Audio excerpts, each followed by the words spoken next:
Hello everyone, and peace of Christ to all of you. Yesterday we made a video about the rapist and the rape. And as usual, Muslims, they get so upset. I mean, look at this. Those Muhammadan, I hope my voice is coming good and clear from your side. Let me know, please, if you have any problem. Those Muhammadan, they said clearly that your Bible teach that the rapist should marry the woman he raped her. And they said this is disgusting. The second we showed them that it is Muhammad who did rape women, some of them he married and the rest he did not, they start going in denial. I mean, aren't you the one who said this is disgusting? So what the problem? What exactly the problem? You Muslim, you say this is disgusting.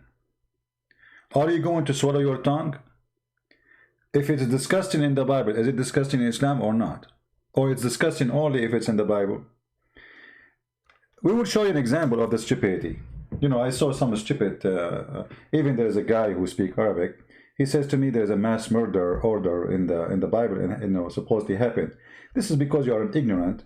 And as they say, in China, he lived like a donkey. He never come back as a horse. If you do a little search about this, you will see that this is not really something happened. Stupidity is amazing. Here in front of us, we have Muhammad riding people, killing them, killing a woman, husband, killing her brother, killing her father, and then he raped her immediately. And after a few days, because he liked her very much and he thought about it, she is the daughter of the king of those Jews, so it's good for me to have her as a wife. Maybe the Jews will accept me more. The same he did to Juriya, because she is the daughter of the sheikh of the tribe.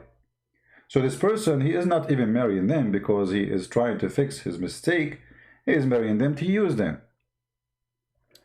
But the question was, and the accusation was, the Bible teach that you can marry or you shall marry your rapist. And this is disgusting. But your prophet, he practiced that. So why you don't keep your words standing there? Instead, look what the Muslim they say to us. This is Abdul, his name is Daily Lee. And he want to prove to us that we are wrong. Look what he said. He start quoting chapter 22, verse number 28. Marrying your rapist, Bible corrupt, scriptures expose, Christian translate, and understand. This is forcible sexual intercourse, rape, Hebrew word, tabash, meaning captured, caught, lay hold, seized.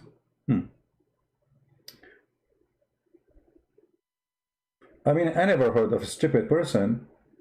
He claimed that he knew Hebrew. He start posting for us translation. And this is all the translation he posted. Translated as rape. You see here, translation, rape. And what make it more funny, actually, he is posting for us website. Did you even go there, you idiot? If we go right now to the exact original text, what we will find?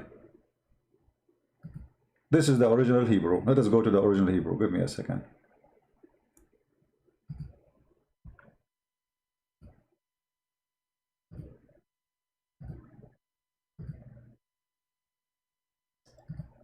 Where is the original Hebrew?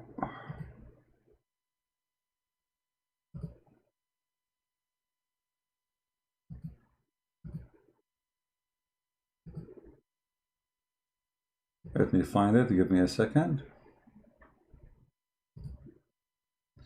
You see, always, in order to expose anyone, just go to the original Hebrew and you will see right away what the original Hebrew. We have, there is a website, they give it to you word by word, not just a sentence, not translation, or even letter by letter. Even letter by letter, not even word by word. Let us see.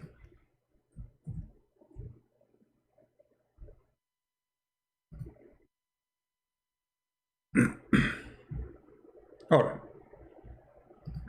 This is the verse as it is in Hebrew. This is not a translation. This is not a translation.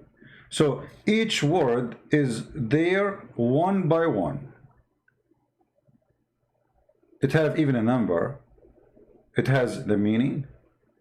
It has the translation. And he size her. Size her here, it means he have hold in her.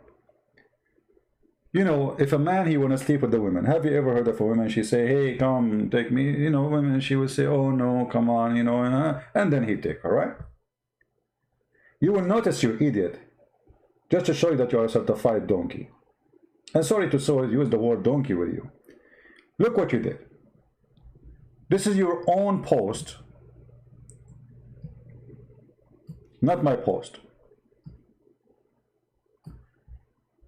Isn't it, this is verse number 25 you posted? Okay.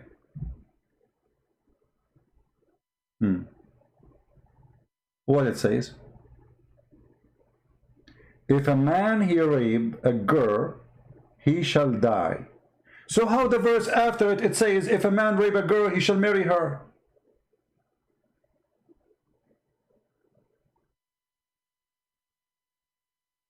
Guys, do you see the stupidity? If the verse, they are saying, if a man he rape a woman, he shall die.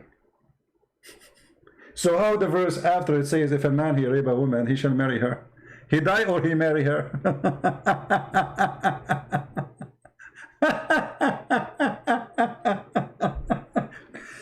Guys, you understand what I'm saying?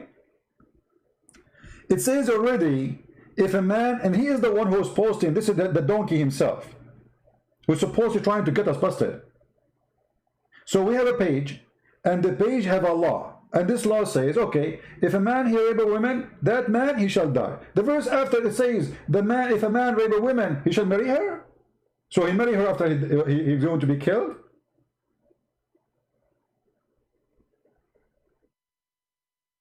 Stupidity is amazing, what I can say.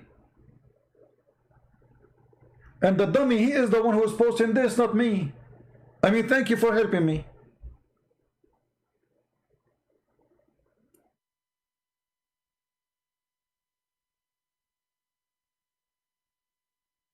If you have little brain, you should notice that this is not be true.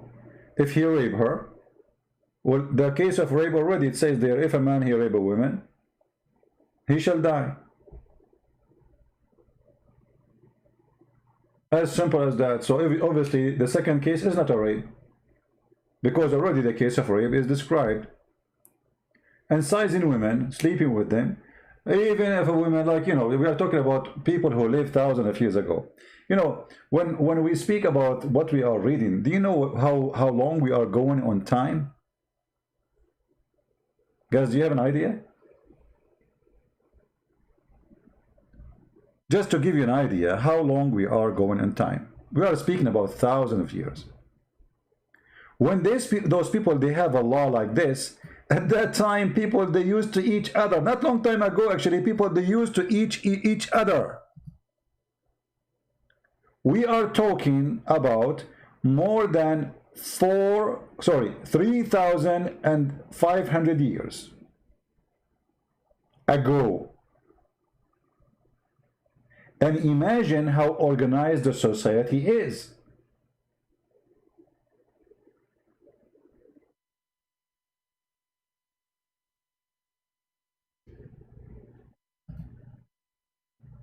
You know what I'm talking about? We are talking about a time when nobody have a law, and rape is not a crime. I mean, you rape, so what? Rape. The strong, he rape the weak. The strong, he steal from the weak. Nation attack nation. They enslaved them, all the nation. The Jews, they took them like goats. All the nation, they took them as if they are goats. So we are talking about time where everybody lived by the sword and there's no law. So you are criticizing a law which is fit perfectly to solve a problem exist thousands of years ago. Yet in the Quran, when we read the Quran, we cannot find one verse in the Quran about the punishment of rape. The Muslim, they say to you, no, there is a verse. It says, the one who do mischievement, cut his hand. Coward, liar. That is not about rape.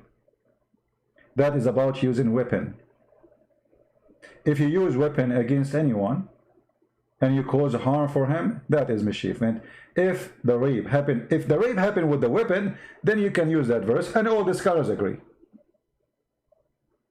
Because then by using weapon against someone doing mischievement, then you deserve that punishment. But there's no punishment in the Quran for rape. The whole word rape never mentioned actually once. Imagine we have Muhammad who came 600 years after Jesus.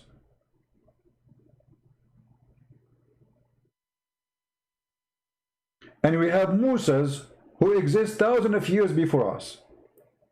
Yet he have a law for the rape.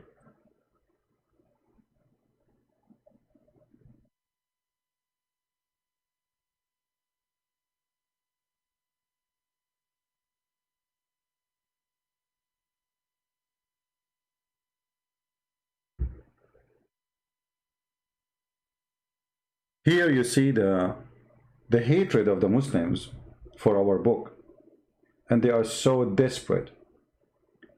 In the same time, you shameful people. If you are a people of honor, then it doesn't matter who do that, you should dishonor him. So let us say, for the sake of argument, the Bible says you marry the one you rape her. So how you praise the man who rape women and he married them? If this is disgusting. The second you show them that Muhammad did that, they will say, oh, it's okay. I saw a video actually. He says it's disgusting. It's really disgusting how you force a girl to marry a woman, he rape her. This is disgusting. Well, this is your prophet. Just don't say Muhammad did it. He's a sheikh with a long beard.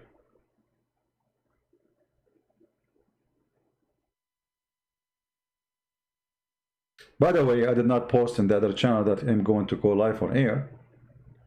But, I said whoever here, no problem. Another guy, he posted for us, saying that in the Old Testament there is a mass murder, mass killing. People, they are dummy, stupid, and there's nobody want to read. Do you know that? There's, there is books explain the Bible very well. History. If you search for like a minute, you will find that many, as an example, here we go. This is an article I just found. A number of cases of mass killing apparently at God behest are recorded in the Old Testament. The flood in the book of Genesis. The cities of the plain, Sodom and Gomorrah, Genesis 18:19. The Egyptian firstborn, the Passover, Exodus 11:12. The Gentile under Moses and Joshua, number 21:2-3. And the rest. But if you do a little study, you will find that this is not really, the Jews, they did not do that.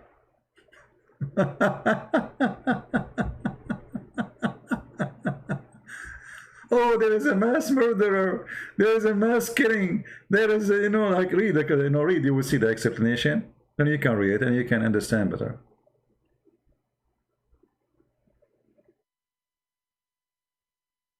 So, the appearance of the text, that is an order to kill and to slaughter and etc. Like when Jesus, when the Muslims, they say Jesus, he says, bring them in the front of me and slaughter them. Jesus is slaughtering people, but this is what Jesus speaking about in a parable way about what will happen at the judgment day. He will come as a king, and those who disobey him, they will be punished. But he did not. This did not happen yet. So when you try to to attack a religion, before you open your mouth, you better read it. Otherwise, people will laugh at you. There's things that happen, and there's things never happen. There are things, they are even just a vision. I remember once they asked me, what kind of Bible says smash the head of the babies? It's a guy praying to the enemies. And he says they're the same as they did to us. They smashed the head of their babies. He did not even do it, the poor guy. He's crying from pain. He's a weak man. Praying, God smashed the head of the babies. But in fact, if you go in the Quran, you will find that the one who smashed the head of the babies for real, it was the prophets of Allah.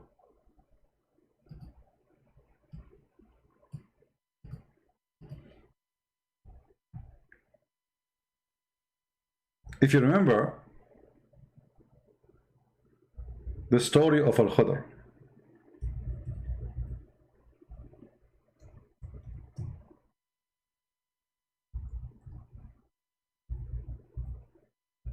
while he was walking, he found a child.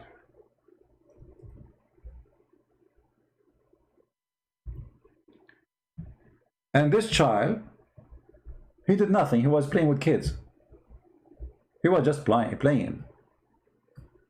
He's just a kid.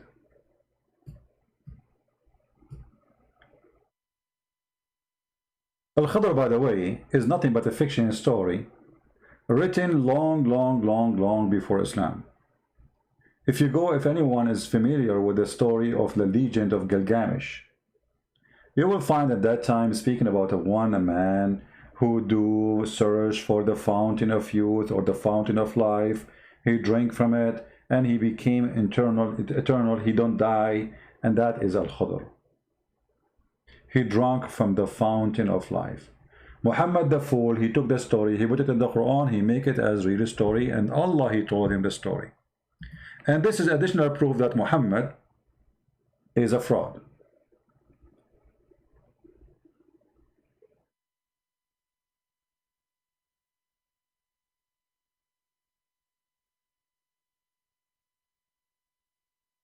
Yeah, we are not saying that the Jews did not go in war and they did not kill. This is not what we are saying.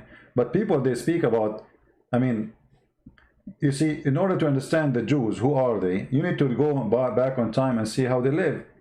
Everybody attacking them, everybody want to take them, everybody want to rape their women, everybody want to enslave them. So those people, they are in a survival mood. Actually, even today, we are in the year 2020. If imagine, if Greece is alone, how long is going to take Turkey to rape all the Greek women, as they did before, when they took the Constantinia? Right now, Erdogan, he's trying his best, but then he found that France is standing with the Greece. He found that Trump will not the Greece alone, so he back up like a puppy. But if Greece is alone, they will eat them alive. Small country, tiny country. Those things happen today. Today, the videos of YouTube, they are still there, of Muslims raping and kidnapping women in Syria and Iraq, taking them with the chains in their hands. Today.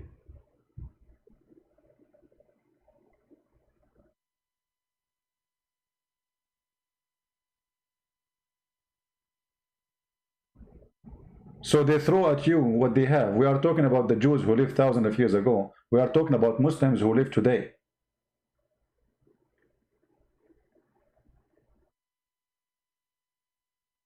Israel is backing Turkey. This is not true. Israel is helping Turkey with arm. Israel is backing Turkey with technology. All the drone Turkey has is an Israeli technology. Israel is backing Azerbaijan in their war against Armenia. So don't tell me Israel is backing Greece. This is not true. This is absolutely not true. The Israeli always, by the way, they take the wrong side. They never took the right side. Never in their life. In the past, in today, and tomorrow. Even when they vote for Democrat in USA. The Jews in USA, they vote for Obama. If you don't believe me, go check it out. They always take the wrong side. We are not defending somebody because he's a Jew. We are just speaking the truth, what happened. All right? You know, some people, they are like, they are obsessed with Israel. Like the second you say Israel, you have to say good things about Israel. You know, Israel is not doing really good job.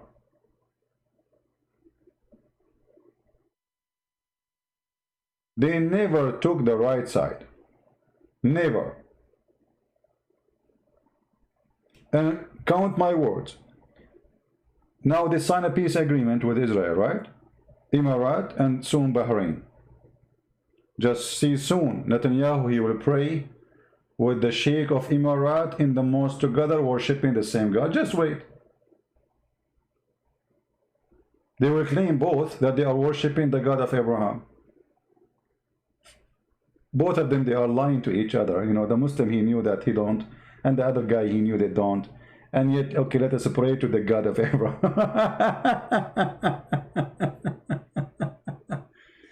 I support the right, my friend. I don't support a country. I support what is right. So if you ask me, do the Jews have the right to have their country? It's called Israel. I say absolutely, this is their land. But if you ask me about the government of Israel, I see half of it is corrupt, starting from Netanyahu.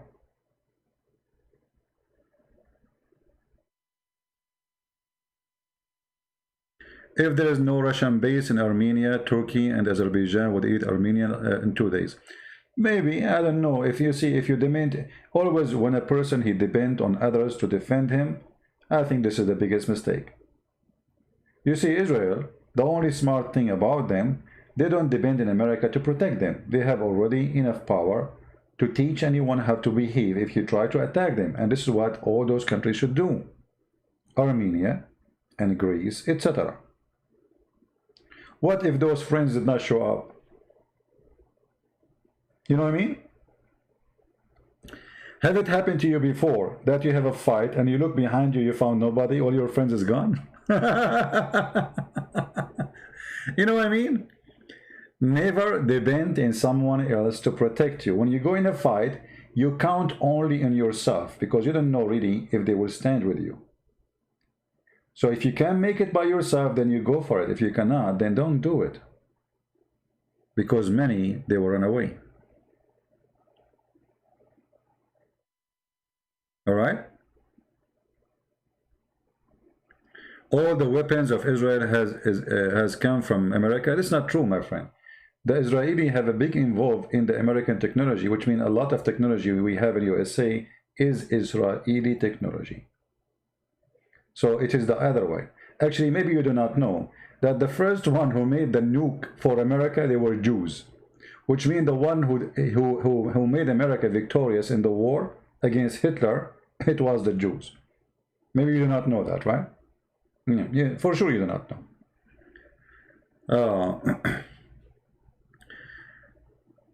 It's not America protecting Israel. No, it's not true. America, they say it's a heavy-duty friend to Israel. But the one who protects Israel is always Israel. When the last time America involved in war to defend Israel? Never happened. They don't. They can send you some extra airplanes, wherever, you know, but they don't go in war for your sake. Nobody will go for war for the sake of anyone. Anyway, so here the story in front of us about Al-Khadr. He saw a child and then he killed that child. If you go and read the interpretation, you will find that the interpretation saying, and this is again chapter 18 verse number 74. Let us go and see the interpretation. You will find that this supposed Muslim prophet, his name is Al-Khadr, he smashed the head of the baby. He hold him, he keep hitting his head with the wall or the floor, and he smashed his head with the rock. But Muslims complain about smashing head. There is a guy in the Bible says, God smashed their head. He did not even do it. He's praying from his pain. Horrible. How the Bible say that? This is a man saying that.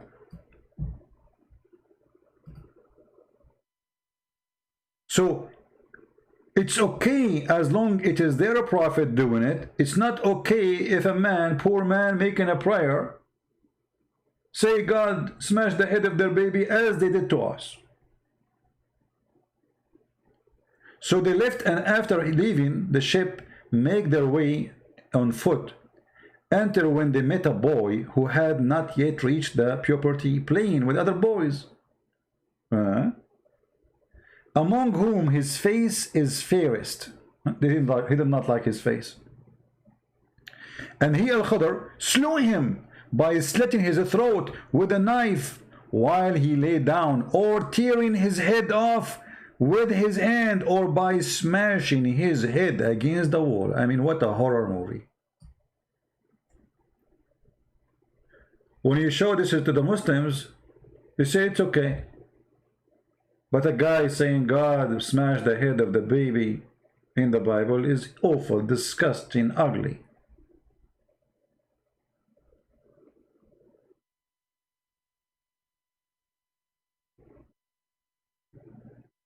You know what I mean?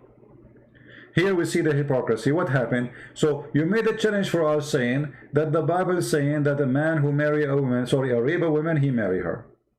This is disgusting. Why you don't stand with your opinion? How come the second we show you that your prophet, he is a rapist, and he married some of the women he raped, not all of them?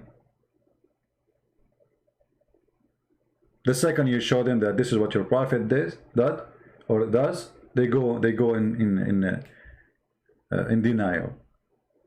So this is always what we see from Muslims. And then they say to you, look at this translation of the Bible. Look, how come Muslims, we show you translation of the Quran, you say it's wrong? The Bible translation can be the same. I can make a translation too. You can make a translation. You as a Muslim, you can make a false translation and print it and post it. And you can sell it.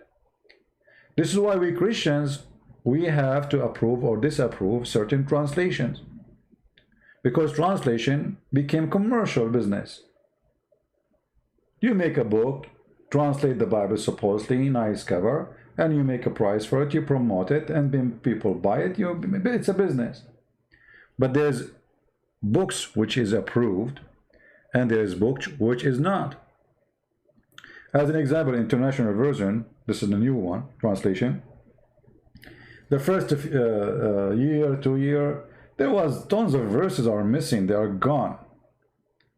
And the translation is really horrible. You can find tons of videos on YouTube about how bad this translation is. As an example, the Bible translation in Arabic, it is one of the most horrible translation ever. To the point, the translation used the word Allah instead of Jehovah. Can you believe it? So what about you come to me, you say in your Bible it says Allah. I will say to you, I spit on that name. This is a false translation. This is not my Bible. My Bible is the one who say the name correctly. We cannot find this name in my gospel, which is not a translation. So any translation does not fit with the original translation is not a good book. The Bible is so clear. Anyone who come with other scriptures other than this, he is devilish, he is satanic.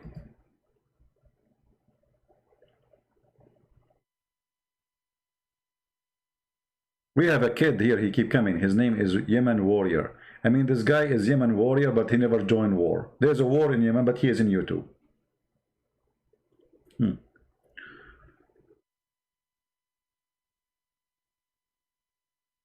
Always when you want to see a translation, there's an easy way. We have websites, they show you the exact word one by one.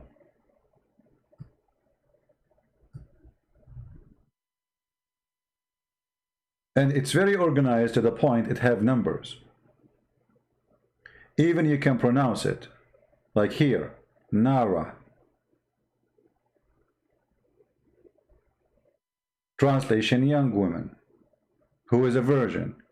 You do not know how to say the word, they can even pronounce it for you. So even the letter is translated as a letter.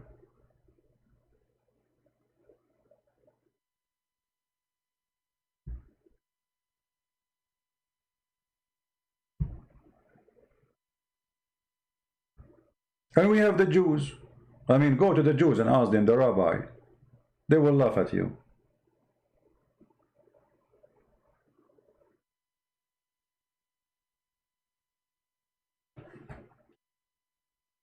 War is against principalities. What principalities? What war is against principality? What does that mean?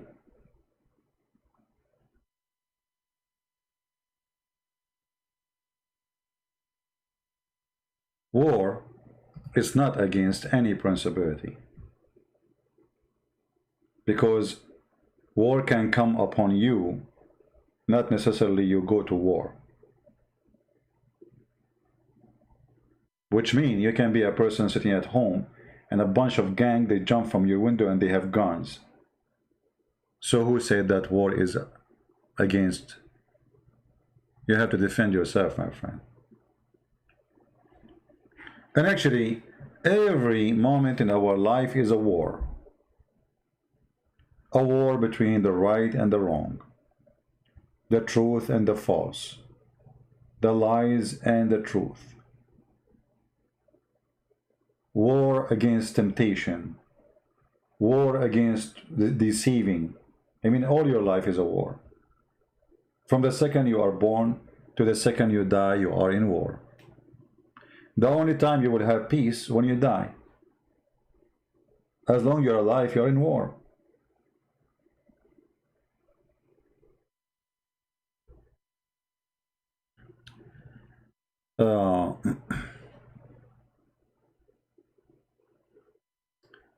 Anyway, do we have anyone have any question? So this is how you see how Muslims, they get so angry from you for sharing them what they have. They try to throw their garbage at you. The second you show them that this garbage is your garbage, they get upset.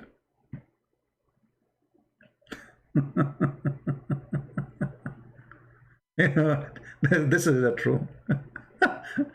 This is the truth. Yeah, you know, war is, you know, our life is a chain of wars. You see, even your body have a defense system. There is a war every second day. There's a war inside your body. There's germs that try to get in. There's bacteria. You have an army inside your body. They fight with them. The same you see in the movie. They come with the sword, like chick, chick, chick, chick, you know, kill him. Yeah, this is a bacteria. Hey, there's a bacteria here. Come over. It's a war. As long there is evil and good, the war always there. Don't they teach you in school there is a white sails? What those white sails do? Those are your soldiers. So even, you know, we have war on bacteria, war in germs, war in COVID, war against crimes, war against drugs, war against deception, war against family break, divorce. I mean, you name it, your life, all of it is a war. Not to mention a war with your mother-in-law, which is the hardest. All right. Yeah, well, no problem. You see, when the Muslims get angry from sharing with them what they have, that's a good sign. That's a good sign, honestly, because you see, when you hit the nerve, the pain comes, which is good.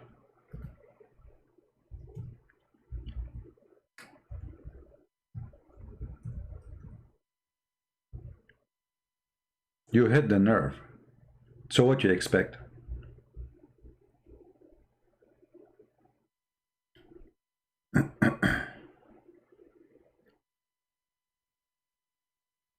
And what make it more difficult for them, by the way, that we answer them from their own logic. You see, usually Muslims, they are not used to such a thing. They go to a Christian, they say to him, okay, the Bible says that, so what the poor Christian he do? He start explaining the verses, it doesn't mean as you think, blah, blah, blah, blah, blah. Don't do that. Show him from his book that he have what he is saying. In a second, he will flip upside down. As an example, How many times we heard Muslims saying that the Bible is corrupted? We hear it every day, right? The Bible is corrupted. The Bible is corrupted. Your book is corrupted. Okay, hold on. What a Christian he do when he hear this? Let us say you are a Christian apologist and you are now going to answer a Muslim. What the Christian they do? Oh no, we have thousands of manuscript. We have don't waste your time. This is how you answer Abdul. Abdul is different. It's coming from different galaxy. This is how you answer him. You say, okay, so Allah, he sent the book, it's called the Bible, and you are saying to me the Bible of Allah is corrupted. Thank you very much. The second you say that to him, he don't want to talk about the topic. Bye-bye.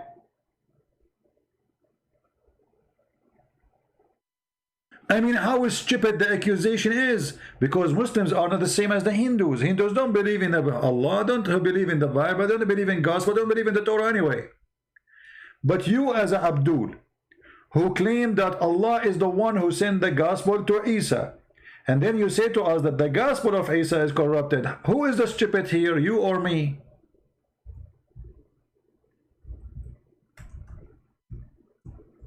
When a Muslim he say that the gospel which Allah he sent is corrupted, because remember, he's not talking, he's talking about your book is the corrupted book. I mean, is the corruption.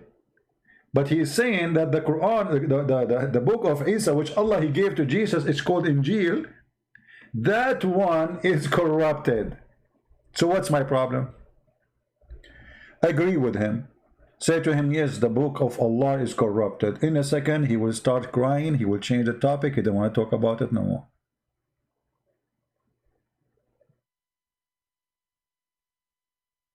You know what I mean?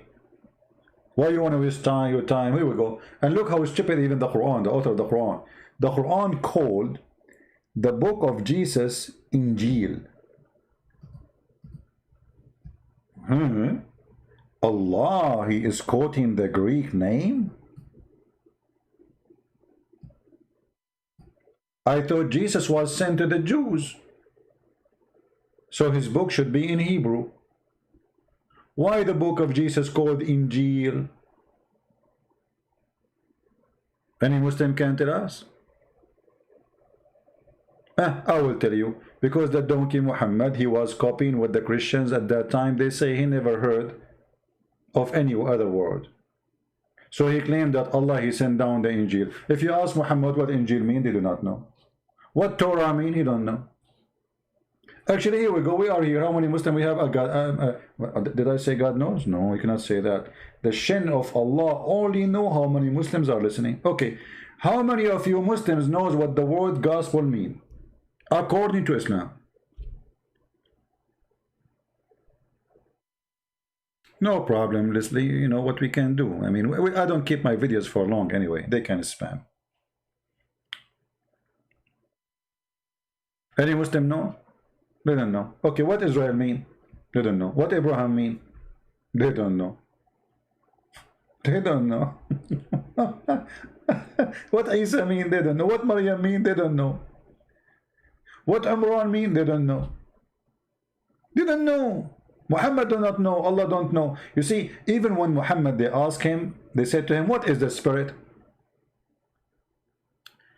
Why are you scared of the Talmud? I am not scared of the Talmud. This is not my book, you idiot. You see, this is an example of the stupidity of those who call themselves Muhammadan. Why you are scared of the Talmud? So why you don't accept the Talmud yourself? Are you saying that the Talmud sent by Allah? Say it so we can laugh. You idiot is stupid. Your God never mentioned that book, so why you want me to accept it, me too? Do you see how stupid you are?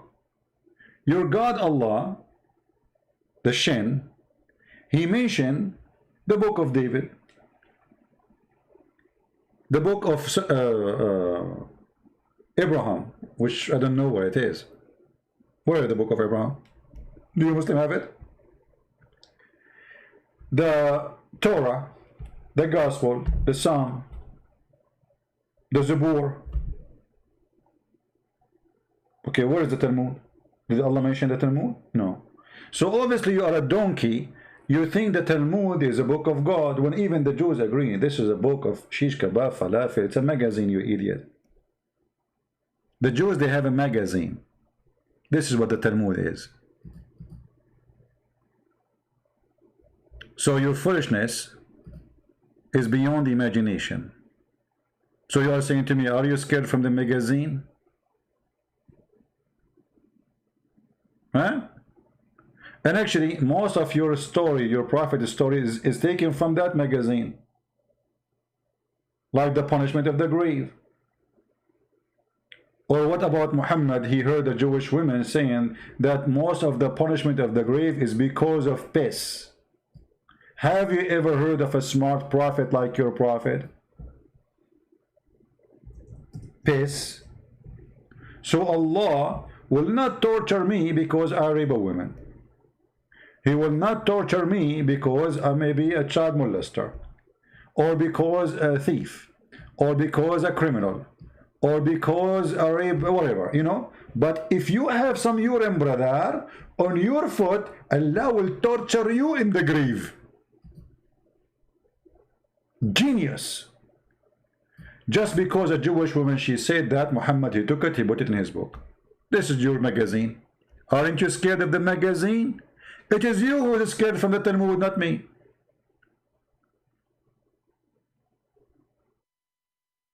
Can you explain to us, I will open Skype just for you if you dare to call me, how in the world that your God, he is obsessed with urine. He will punish you because of urine. He will torture you because of urine. But yet in the same time he ordered you to drink urine. Urine sucker.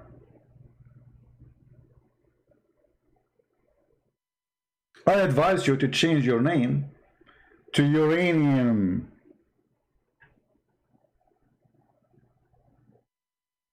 Actually, if you do COVID test, they will find 99% of you is camel urine and 1% is COVID virus. Why you don't accept the Torah? I mean the Talmud yourself. This is just remind me another stupid thing the Muslim they say to you. There's a book, it's called the Book of Barnabas. Okay, do you accept it? No, we don't accept it because it's stupid. But this is the true Christian book. So they don't accept it themselves and they say this is a true book. I mean, have you ever heard of stupidity like this? But look how Islamic logic work. Islamic logic work when they speak to someone, he's an average, you know, a normal human being, he do not know much. A person, he go to work. A lady, she is busy with her life, maybe, you know, she have kids, or, you know, a young girl, she don't know much. You know, they take advantage of you when you are ignorant, as simple as that. The second you are educated and you have a very high-speed computer in your head, in the same second, they will flee.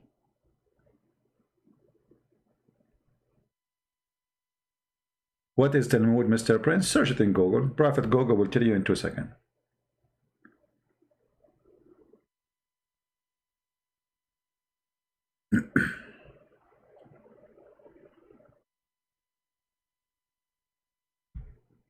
Ask yourself, if you have a little intelligence, how in the world there is a God, he will torture a human being in the grave because of urine? I want to know. Just to show you how stupid this idea. My friend, every second in your life you have a urine inside you.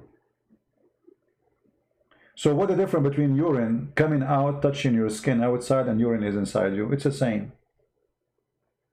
You know what I mean? The urine is touching you either way, from inside or outside.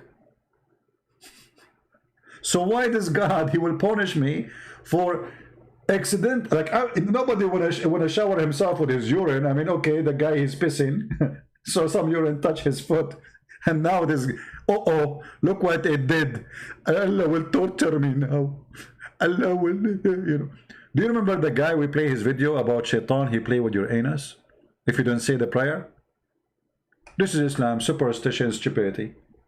You have to enter the bathroom with your left foot, and before you enter the bathroom you have to say A'udhu billahi min al-khubthi wal-khaba'ith, etc. Prayer, you have to say a prayer. Thank God that the Muslims are not taking over the bathroom in the airport. Because if everyone when enter the bathroom, he have to say the prayer, and then he enter with the left foot, and then he have to say, by the time they finish, we will miss the airplane. And if you don't enter with the left foot and you say the prayer, shaitan, he go inside your anus and he block it and he play with it. Oh boy. Actually, one of the most hilarious hadith of Muhammad, when he said that when a Muslim he pray, shaitan take hair from his anus. I would love to see a YouTuber Muslim make a live stream. Put the camera behind your anus. And trust me, many, they will watch the miracle of shaitan taking hair from your anus. Who want to prove that this is true? Who is the brave of you? And you know, guys, imagine, I mean, shaitan taking hair from your anus, and he will not stop until he make you fart. And he hear it and he smell it. Not only he make you fart, like it have like to come like, you know? And then shaitan, now bingo, we are good. And then he will leave you alone. What is this, man? This is a prophet of God. So we go and see Jesus is speaking in the mountain, in the mount. And then we find Muhammad is speaking about shaitan playing with your anus, shaitan taking hair from your anus, shaitan is sleeping in your nose, shaitan piss in your mouth, shaitan he laugh on you. Brother, Allah, he hate the one who do sneezing. Have you ever heard of a God? He hate the one who do yawning, not sneezing. He love the one who do sneezing.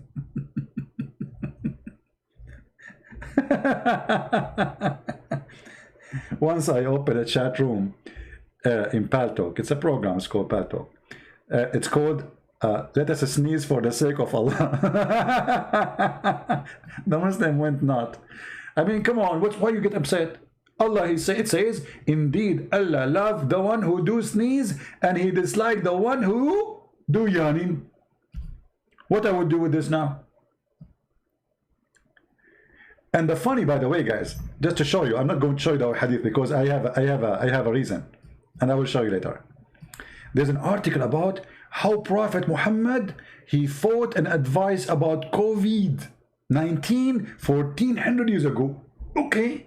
The Prophet, he said, when one of you, he sneeze, cover his mouth. When he yawn, cover his mouth. How the Prophet, he knew that this is a health issue? You idiot liar. You're a prophet, he asked you to do that because he claimed that shaitan, he will jump inside the opening.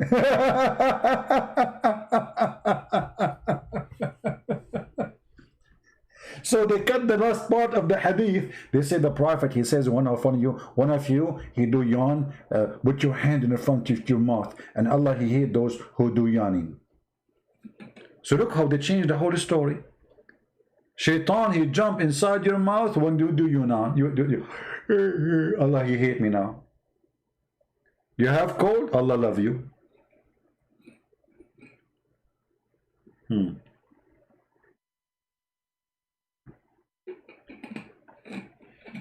know how I imagine Muhammad? He's like a silly, stupid idiot reclining in his ass, and he is thinking about something stupid to say. Brothers, listen, my followers. Jibreel, he told me that Allah, he loves those who sneeze. Actually, there's a hadith.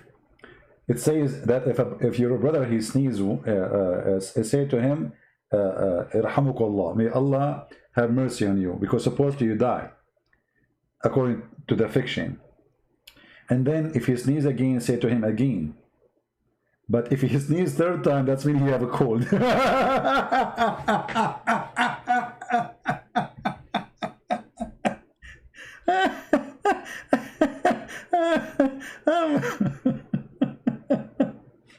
Genius. I'm going to die laughing, but just wait.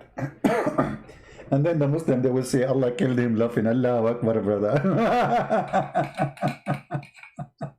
Christian Prince, he died live on air laughing, brother. Allah punish him, brother. Allah punish him.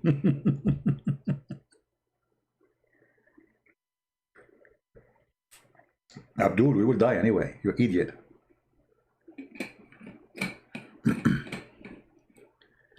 CP is back. I never left. I was just busy with Jibril. He was giving me advice.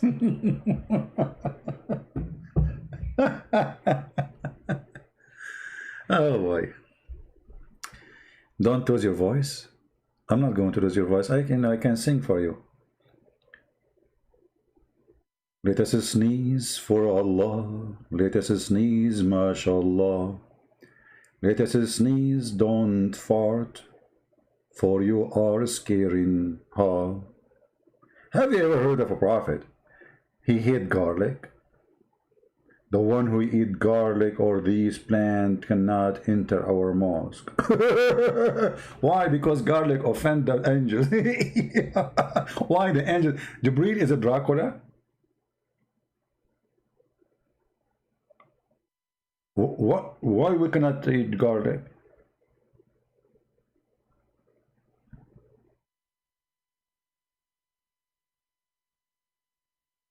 Do you know that garlic is very healthy?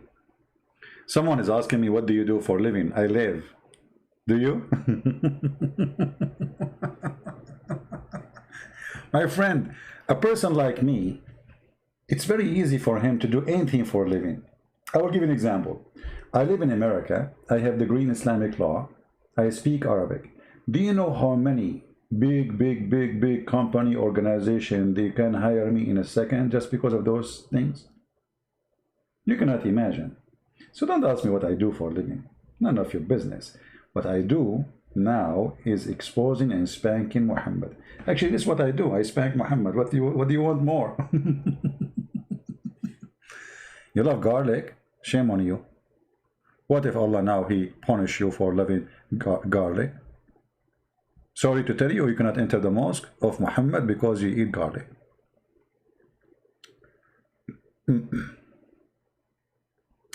My question, CP, why they don't want to debate with you?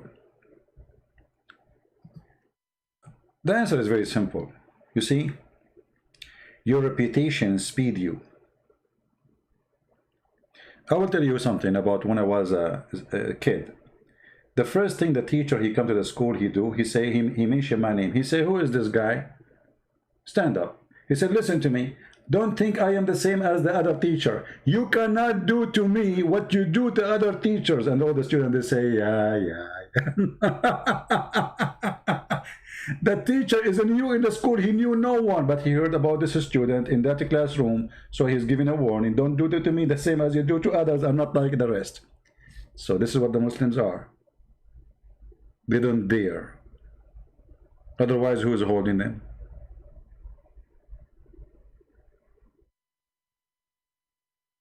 This is what the first thing the teacher he do when he come to the classroom. Who is this guy?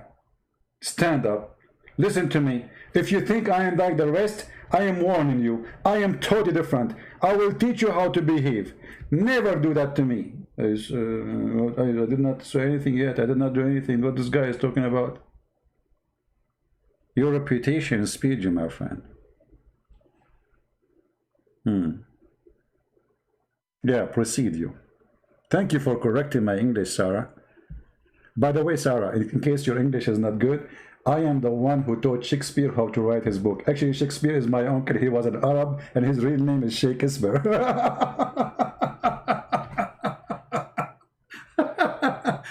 Al-Qaddafi, when he was making a speech in Libya, actually, this was, I think, in Kenya. I forgot, like in Africa. They made him the king of Africa. He paid money for all the leaders. Crazy man. So he said, in fact, Shakespeare himself is an Arab. And his real name is Shakespeare. Like, what the heck?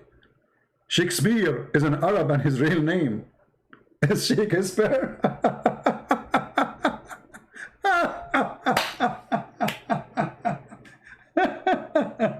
And he continued and he said, and the word democracy is coming from the Arab, which means democracy. Demo what? Democracy, which means bring the chairs.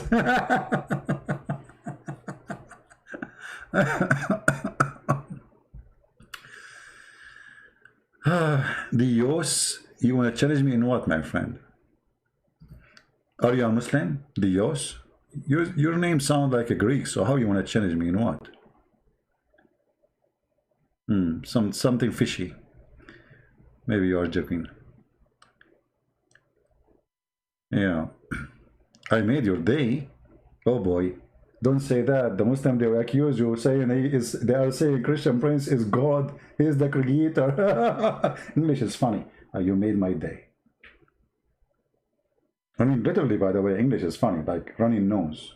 First time I heard this word, like running nose. What does that mean?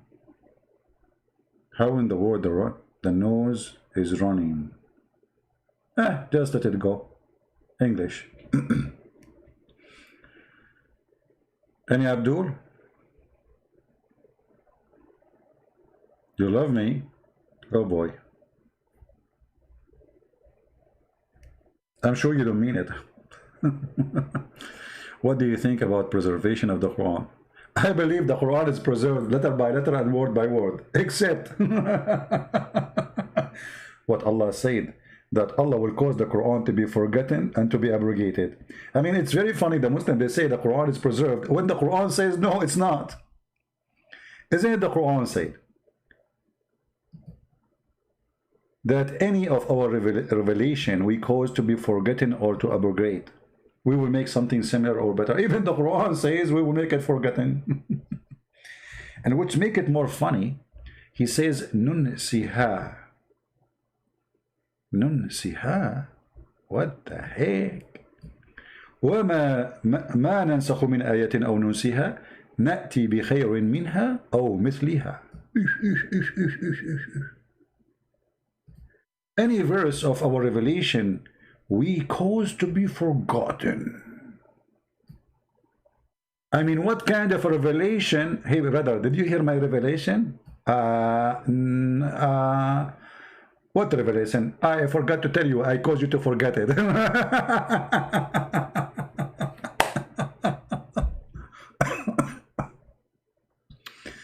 The word God in Arabic actually is not Allah, ilah. Ilah is not an Arabic word. You see, all those words, there's nothing called Arabic. Arabic is not a language by itself. Arabic is a collection of languages. Most of it is coming from the Arabic. So when we say ilah, it's not an Arabic word. Let me explain to you. In the Bible, you will find that there's a word which is il. Il. So that is the word we are talking about. Oh, we are typing in Arabic, sorry.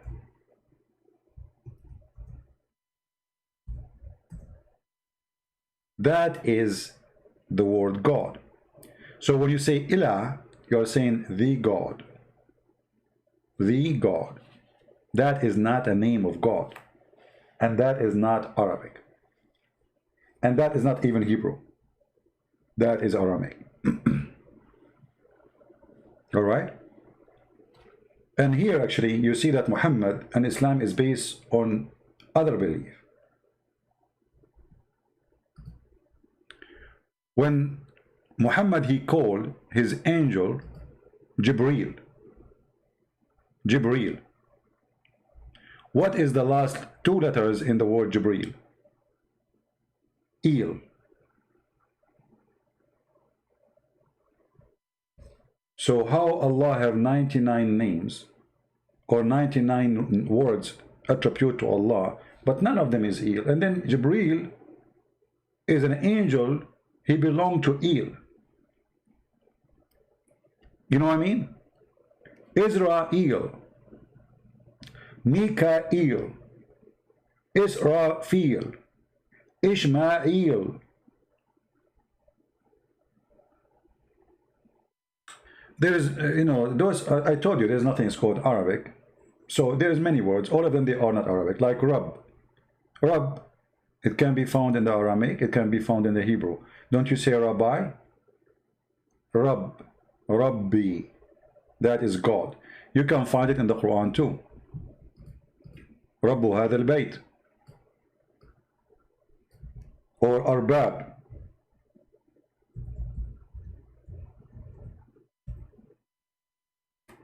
وَإِذْ قَالَ إِبْرَاهِيمَ رَبِّي. Rabb, you see it? This is not Arabic. This is a word mean Lord, God. So there's many words, none of them is Arabic. Arabic is not Arabic, just to make it simple for you. Arabic is not an Arabic language. Actually, I believe strongly that the first Quran was written in Aramaic language, not in Arabic.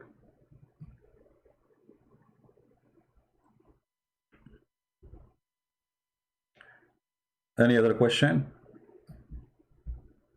If there is no word for God, well, I just told you, that's what we use in Arabic today, but I'm saying to you, those are not really Arabic words. I don't know, you keep going, there's no Arabic. I told you, there's no language called Arabic.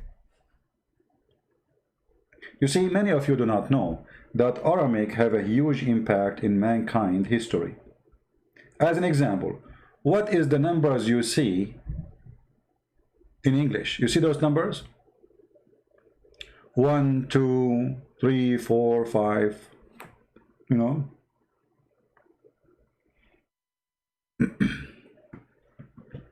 the numbers are the Aramaic alphabet.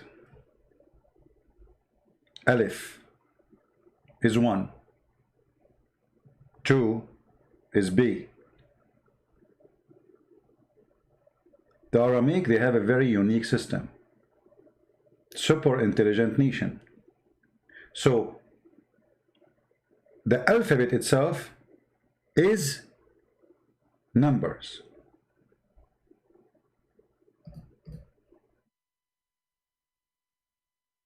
Which make it very unique and make it very complicated in the same time, which means it's full of mystery and excitement when you read it.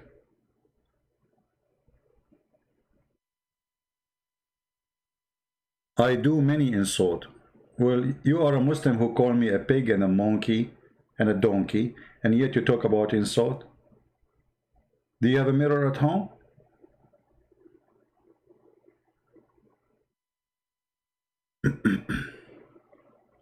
CP has a PhD in comedy. No, my friend. You see, for you, what is comedy is me saying something you were not expecting.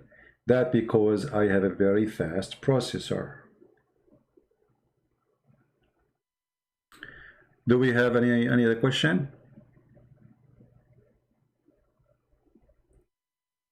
You are making fraud by using Arabic for your own interest. Ali, Raza, Zirfa.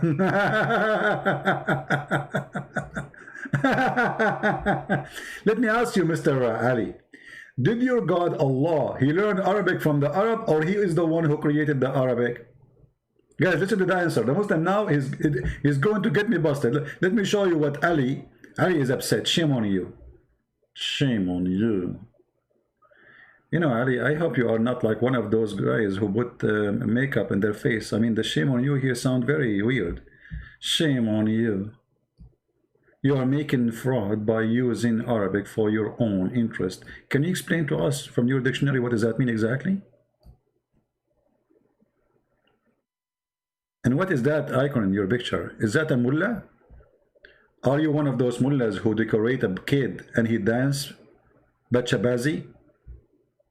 Are you one of them? Once a Muslim girl, she was so upset from me. So she sent me an email. She's saying to me, so what if your voice is so sexy? I hate you, I hate you, I hate you. And I said myself, that's a lot of hate. And look like Ali is one of those.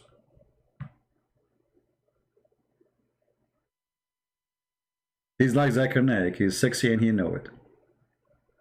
So Ali, are you going to explain to us how I'm using my the Arabic for what? Why fraud? What? How that can happen? I mean, can you explain to us? I'm getting confused here.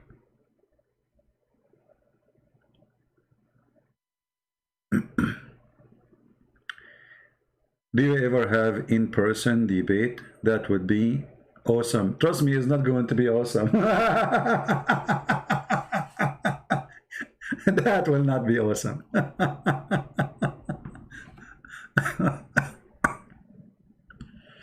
Actually, if you want to learn Arabic, I have a channel in YouTube. It's called Arab for Christ, and I have full class for many class to teach you from the zero until you know how to read and how to write. All right? So if you want, you can go and you can watch and you can practice. So what happened to Ali? Ali is there. What happened to Ali? Ali, as long you are a person who talk about Arabic, can you tell us what the word, look, I see here the word Abraham. Can you tell us what Abraham mean? Mr. Who is a Muslim? You Muslim, you say Ibrahim. What is Ibrahim? What does that word mean?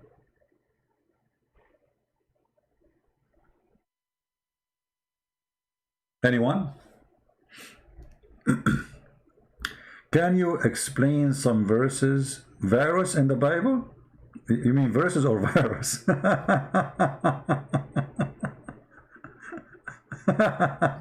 People are funny. Supposedly he's insulting. You make me laugh, my friend. You have no idea you're talking to who. Arab for Christ. Arab for Christ. Lisa, she is posting the link. You can go there. You can start from zero. It's for free. You know, I taught Arabic for free. And all what you need, you can just practice. Actually, I made it. I did the teaching, which is not really fit what they do in school. You know, in school they have to go by rules, etc. I make it very simple, so easy to understand, so easy to practice, so easy to learn. Stop to use Hebrew.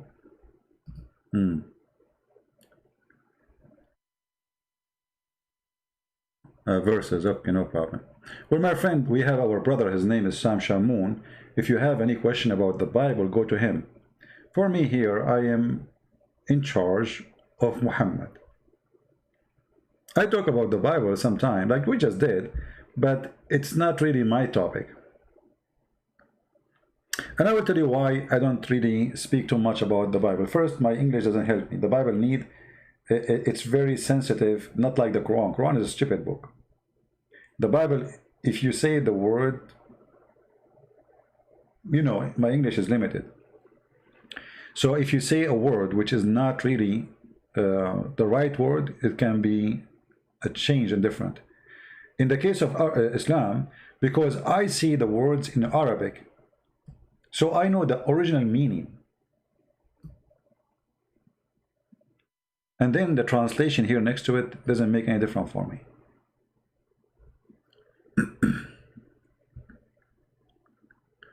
There is an Arabic translation, but I need to search for it, which is good.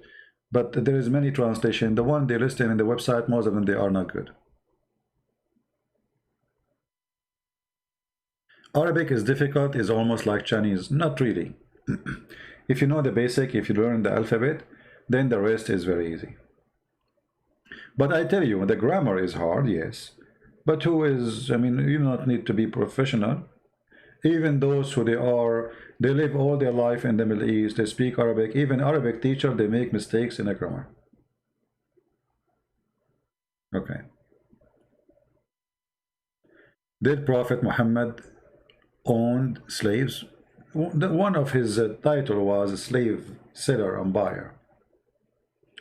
And for sure he have slaves, he have tons of them. Famous one as an example, Bilal. Married the Copt who he raped her always. Her cousins. Etc.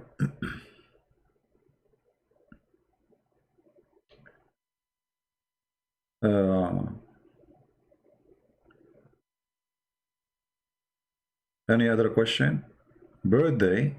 Sam Shamoun, today is his birthday. Oh, okay. I never celebrate my birthday, by the way. It was not a good day anyway. All right. Why you are in America? You scared? Sure, I'm scared. Why you are not in America? Are you scared too? Are you scared from Trump?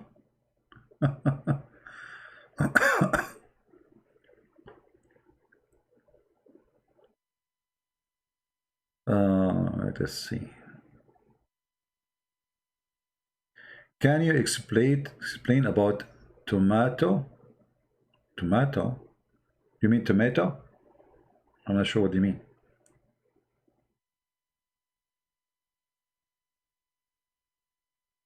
Hey, Ali. Okay, Ali, I want to ask you, as long you know the word of fraud. Ali, you are a Shia, as I'm assuming, from the sheikh you have in your icon. Let me ask you, when Muhammad he says to you that you can let your sister or your daughter rent herself for a one night stand or 2 hours, is that a teaching from God or this is a fraud? Ali, be honest with me, how much your sister she make a day? By the way, I'm not insulting, by the way, I'm not being rude. This is what the Shia practice. And this is what Muhammad taught. And this is in the Quran. And every Shia defended the verse 4, chapter 4, verse 24. So don't think I'm insulting. Actually, in Iran, they have offices like, real estate office, but this is for muta. The sheikh there, you call him, you say to him, I want to have muta. Do you have any girl for me? Prostitution office, run by sheikhs. I challenge you to say I'm not telling the truth. Debate a real Muslim? Exactly. I'm looking for one. I could not find until one person. All of you Muslim, the second we debate you, you deny the teaching of Islam because you're ashamed of Muhammad. Therefore, I cannot find a real Muslim. All right. Farid. What is the proof would you show Sunni? They believe in muta marriage. Okay, read my book, Sex and Allah, and you will find that the Sunni and the Shia, both they practice the same thing. But the Sunni, they are hypocrite, they change the name. As an example, the Sunni, they have something called Zawaj friend. From the name you can tell, the word Zawaj in Arabic means marriage. Friend is an English word. It's like a boyfriend, girlfriend. So what do? You have a girl, you want to sleep with her, but you are not ready to get married. So what do? You marry her, but you have sex with her once a week or etc. in the hotel. You don't live together. And she's your friend. If you don't like each other after a month, 2 months, divorce her, send her a text message, that's done. So they say, and you have to pay her too. Or there is a marriage, it's called the marriage of a monsieur or the marriage of a traveling. Let us say you are going to a country or a city for 3 days, 4 days, or a month. And Allah forbid you from sleeping around. So what do? You ask the hotel if they have a girl, she can marry you for the time you will stay in the hotel. Or there is a marriage, it's called a student marriage. Let us say you are a person who want to go and study in Indonesia. So you ask a girl from Indonesia to marry you, you fool her, you tell her I want to marry you. And then when you finish your school, bye-bye, you divorce her. So Muslims, Shia and Muslim Sunni, they practice the same thing because women for them is a sexual object.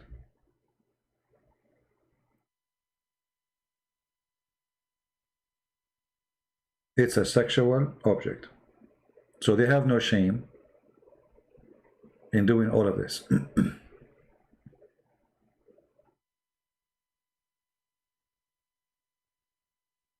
Explain Islam, alcohol, drunk, activities. Well, first of all, you notice that Muhammad, before he forbid the alcohol, he was a drunk man, and the Muslims, all of them, they were drunk. And what make it more funny, the Quran praise alcohol. Allah, he speak about alcohol as it's a great sign from Allah. It's what? It's a sign, it's a miracle. Chapter 16, verse number 76.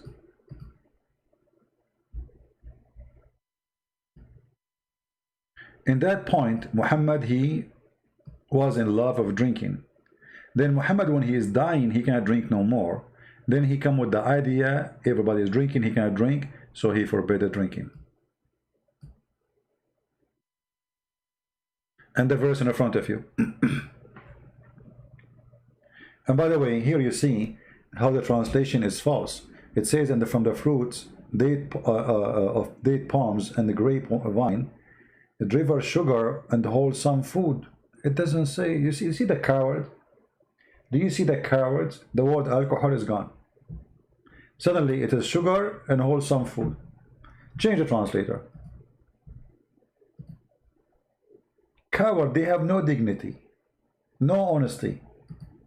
What happened to alcohol? You see, why we don't find the word alcohol no more? Here we go. Even this guy, by the way, is lying in the translation. He took it and he put it between two brackets. He translated the word alcohol as being drunk as a strong drink. It doesn't say that. Nowhere the word is strong is mentioned, and nowhere it mentioned as a drink. It says sakaran. This is the word in Arabic. Sakaran, which means drunk. Sakaran wa rizqan hasanan. It's a great for being drunk and good wealth. So here the verse praising the Quran, praising the alcohol, praising black label. Change the translator. You will notice how the translation changed depending on the translator. This is why when you read the Quran, you have to be careful. If you are a person who do not know Arabic, all their translation is deception. Not a single translation I saw, it was honest. Actually, there's a translation of a guy, one guy, but he is not in this website. Let me see if I can find him. His translation a little bit better than them, and the Muslim, they hate him. His name is Dr. Muhammad Ghali. I'm losing my voice. Okay. Quran.com, let us see.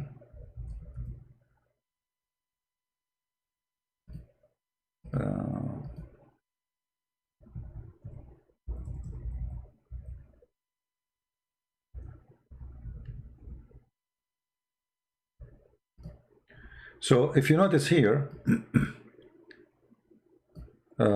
this is Quran.com website. This website have options to add more translation, right? This is Sahih International.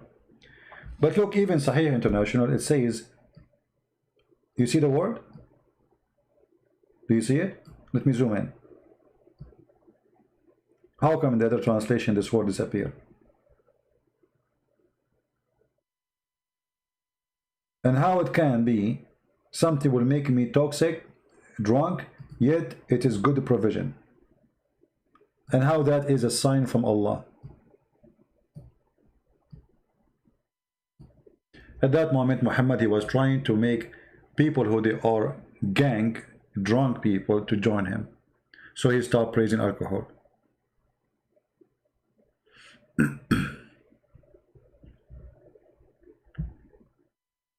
Did I answer you, my friend?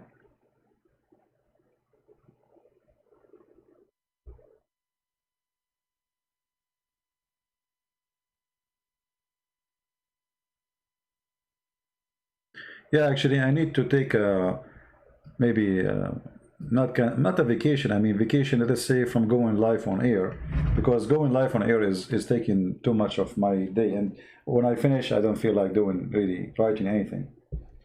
You know, to do writing, you have to be, I mean, your mind have to be clear, think about nothing. It's not just like you go and sit and you start doing it.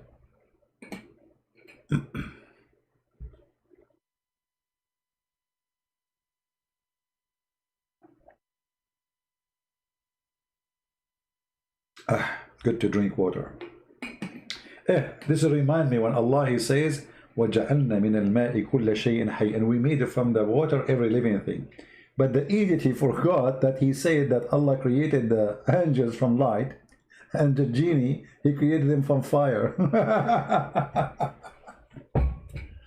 Oh boy. You're welcome, my friend. All right. Anyway, guys, if you like to follow us, to know that we are going to go live on air, always subscribe to my Patreon. And Patreon is not necessarily you are going to donate. You can still do no donation. Subscribe there. This way you can follow us when we are going to go live. You will receive an email from Patreon that the Christian Prince is going to go live. For sure, we appreciate those who support us. Always your support is a blessing, and it is needed.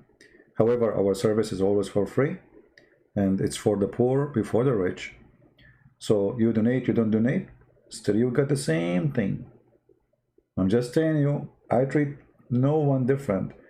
The one who donate, yes, I want to say thank you for helping me donating. I appreciate you, but I don't treat people differently. Simply for me, all people are the same. There's people they can help. There's people they cannot. I love them all.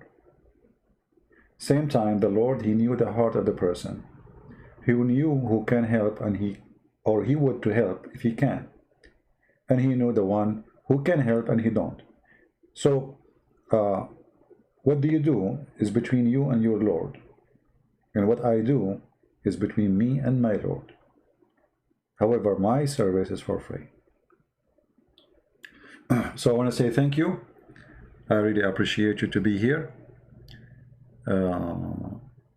I hope one day I will be able to finish the translation. Drink honey to my throat, not camel urine. Are you sure it's honey only? What about camel urine? No? I thought camel urine would be better. Yeah, because sometimes I see people, they ask me, if we subscribe in Patreon, do we have to donate? No, you don't. Actually, most of those who they are in my Patreon, they don't donate even $1. This is why you see a big number, you know, of people who subscribe, but they are not really people who donate, right? Most of the people actually who listen to me, they are poor people from Indonesia. And actually, this is why I make my time early in the morning, my time, so Indonesian people, they can join us. Did you notice? So I can say most of my service is to the poor who they are in South Asia. That's why I gave my books to them for free. Totally for free. Not because I'm rich, but because I love those people. I know they are poor. So which one is important for me? To make some money, or to give my books for free for those lovely people? I gave it to the Russian, Malay, Albanian. I know those countries, they are not really, you know, they are poor. So what we have? We have Russian, Malay, Indonesian, Albanian, Serbian, and a Polish book. Serbian, I did not publish it yet, soon I will publish it. So I mean, what I can do more, right?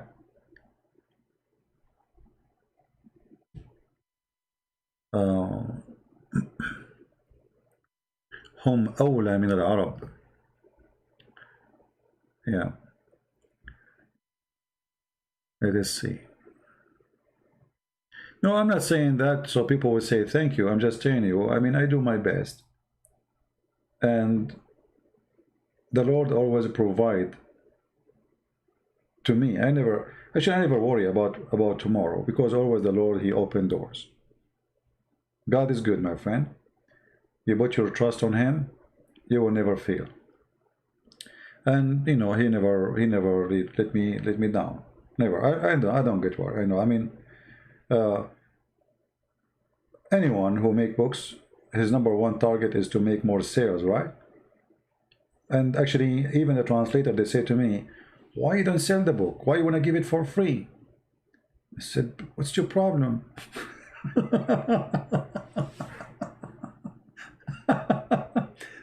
You know, one of them, he said to me, you don't understand, many people think if you give it for free, they think it's not a valuable book. And he's right. People, when they see something for free, they think it is nothing. You know what I mean? But at the same time, I said, well, there is people like that. But there is people anyway, they are poor, they cannot afford it, and they would love to read. So why I want to judge by the one who think that he will not buy, and obviously those who have the money. And by doing that, I will not allow the one who have no money to get the book.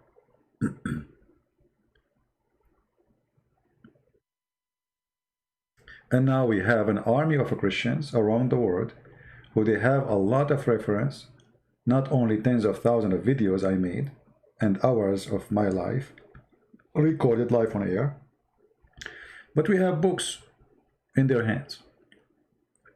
So sooner or later, this person, Christian Prince, he will die. But my friend, my books will stay with your children's for generation and generation to come. I bet you, if, let us say, the Lord, he come after 1,000 years, 2,000 years, we do not know, those books will stay in the internet forever until the Lord come. How beautiful that is. I will be dead, I will be dust, I will be demolished, but my book is between the hand of someone is young, learning the truth. That alone is a joy. That alone is like being in heaven. So I do my best, and then the Lord, he said, you shall know them from their fruits. Hindi language, actually there's a person he spoke about, he is going to do an Bengali language. I don't know if this is what you are talking about. He said Bengali. So he started and he's working it. So I don't know when it's going to be ready. When we have this book ready, I will publish it for free too. All right.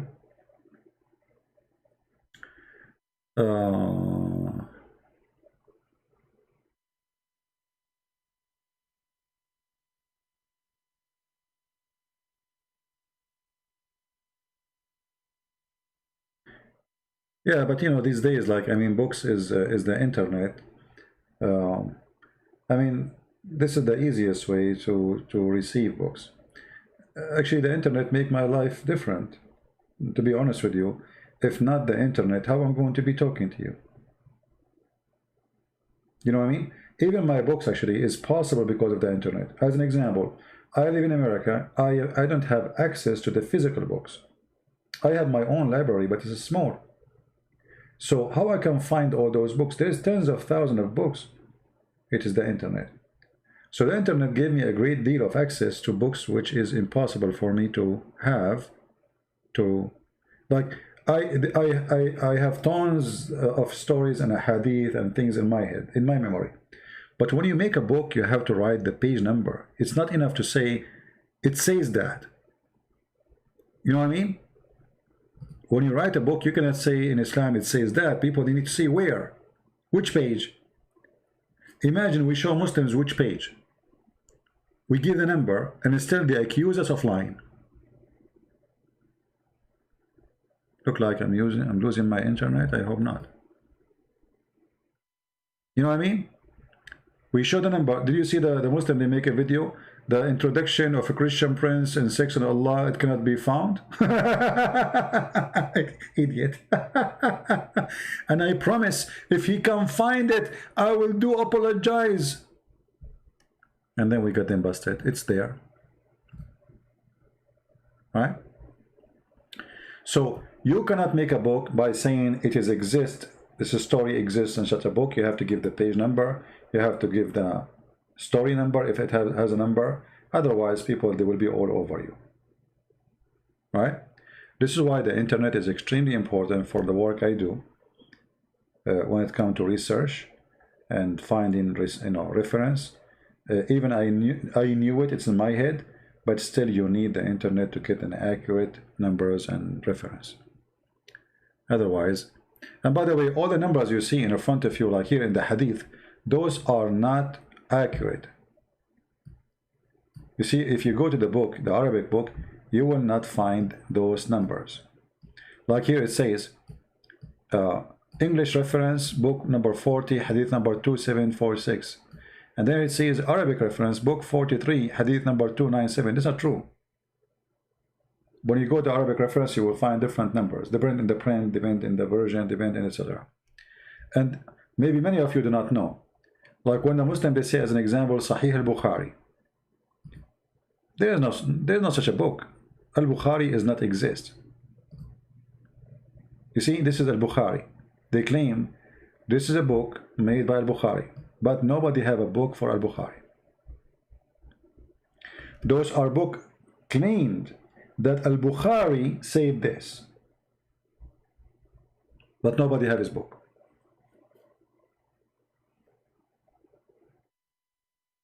You know what I mean? Look, all of this. The guy, his book is not exist. Same as Sahih Muslim. Nobody have it. The same as the Quran. Nobody have the Quran. Look at this. All of those books. And the Muslim, they say that this guy, he was memorizing all those hadith in his head. Who in the world wanna believe such a garbage?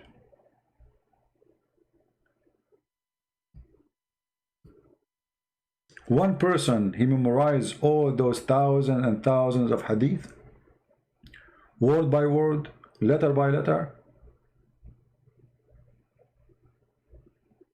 This is why I believe that Islamic heritage is a chain of, let us say, collection of stories made by many people.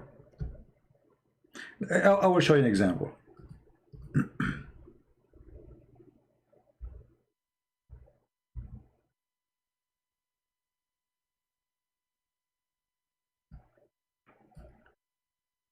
Narrated Aisha, she said,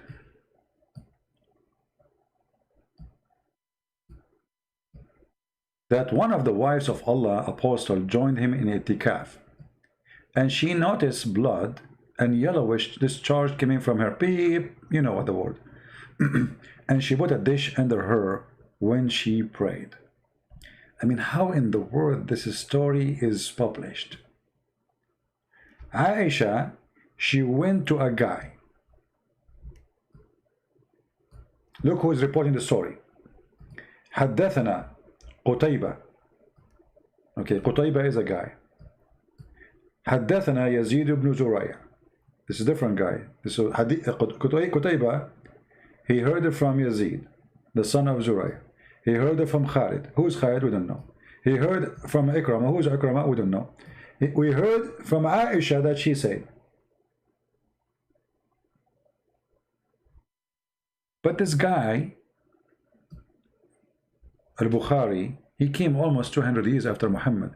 So in order for him to receive this information, he have to count names fit for 200 years, period. So we can hear it. You know what I mean? Secondly, who in the world wanna believe that a woman, her name is Aisha, she went to a guy, his name is Ikrama, and she told him, one of the wives of the Prophet, she have a drop of blood coming from her vagina. And she put a dish underneath. Doesn't make sense, right?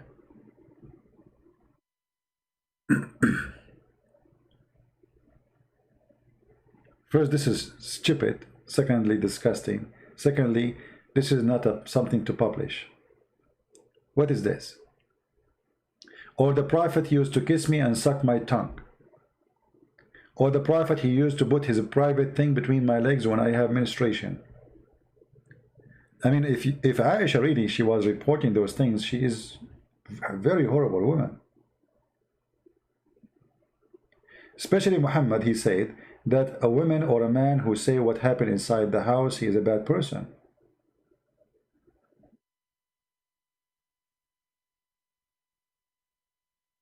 Imagine Aisha, now she have Instagram and she posts this. One of the wives of Allah Messenger has joined him in itikaf, and she noticed blood, yellowish in discharge, and from her private part, he put a dish under her. When he pray, she pray. Breaking you, breaker. What is that? What is this? And then a guy who came 200 years after is reporting this.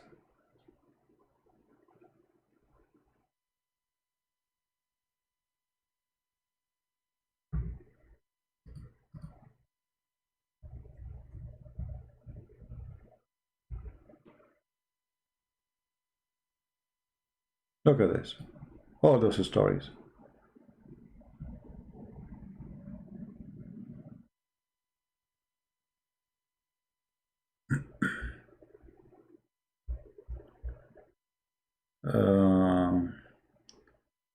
Sneaker Corner is good channel for historical. Yeah. Well, you know, all of you, you can, you see, all of you can join the mission with us, Scott. The issue is how much education we have. But even if you have little education, you can start with the little. It's like building a house. You see, many people, they cannot afford to build a house in a month because they don't have enough money, right? So what they do, they start doing the base, putting some rocks here, some concrete there when they have money. And then they slowly, they build, they build, they build. It might take them 2 years, 3 years, 4 years, but at the end they will have a house. This is how knowledge functions. Nobody will receive a house from the first day. It's going to take you a lot of work, a lot of time. If you ask me how you became who you are today, I spent my life reading. And since I was a kid, I spent all my time, you know, like, yes, I was very active kid, but I used to read a lot. I used to walk almost 45 minutes to a big library. And in the library, they have a section for children's and section for adult. I cannot get into the adult. I hate the children one. There's nothing there but Mickey Mouse. Magazine with pictures, cartoon, stupid, at least for me. So what I do, I used to wait until an adult when I get inside the adult library. So what I do, I walk next to him as if I am his son. Now the guy, he will look at me like, what this kid is doing? Why is he working with me? And when he entered the door, there's a guard. But because now I'm walking with him, the guard will think that I am with this guy. So it's okay.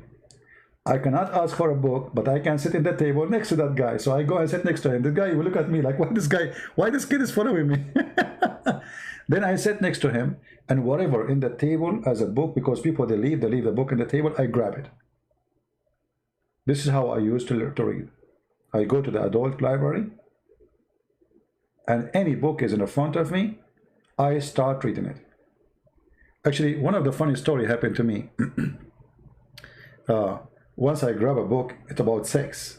Oh boy. I was reading things like, what is this? I think I was like maybe 9 years old or 10 years old.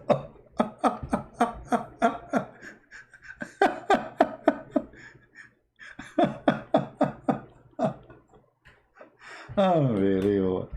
I cannot forget that day. You know, it was really horrible. I was so upset. I was so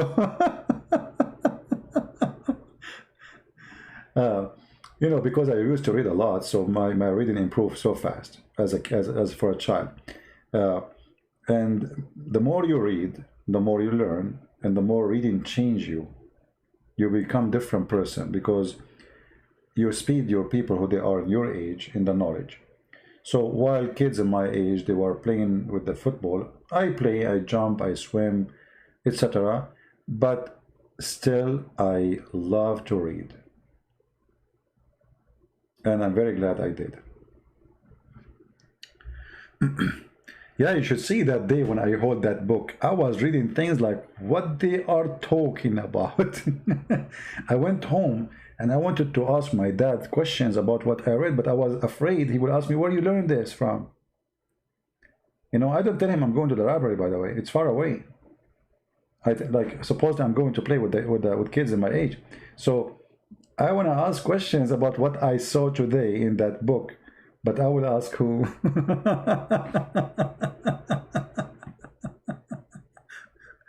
Yeah, anyway.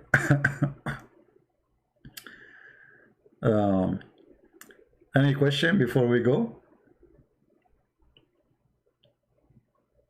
You know, try to make, if you have children, try to make them love to read. And to read something, like when you're a child, there's things that are beautiful for a child to read. As an example, stories, which is fiction stories. Fiction stories are, by the way, they are very useful because they can improve the imagination of a child.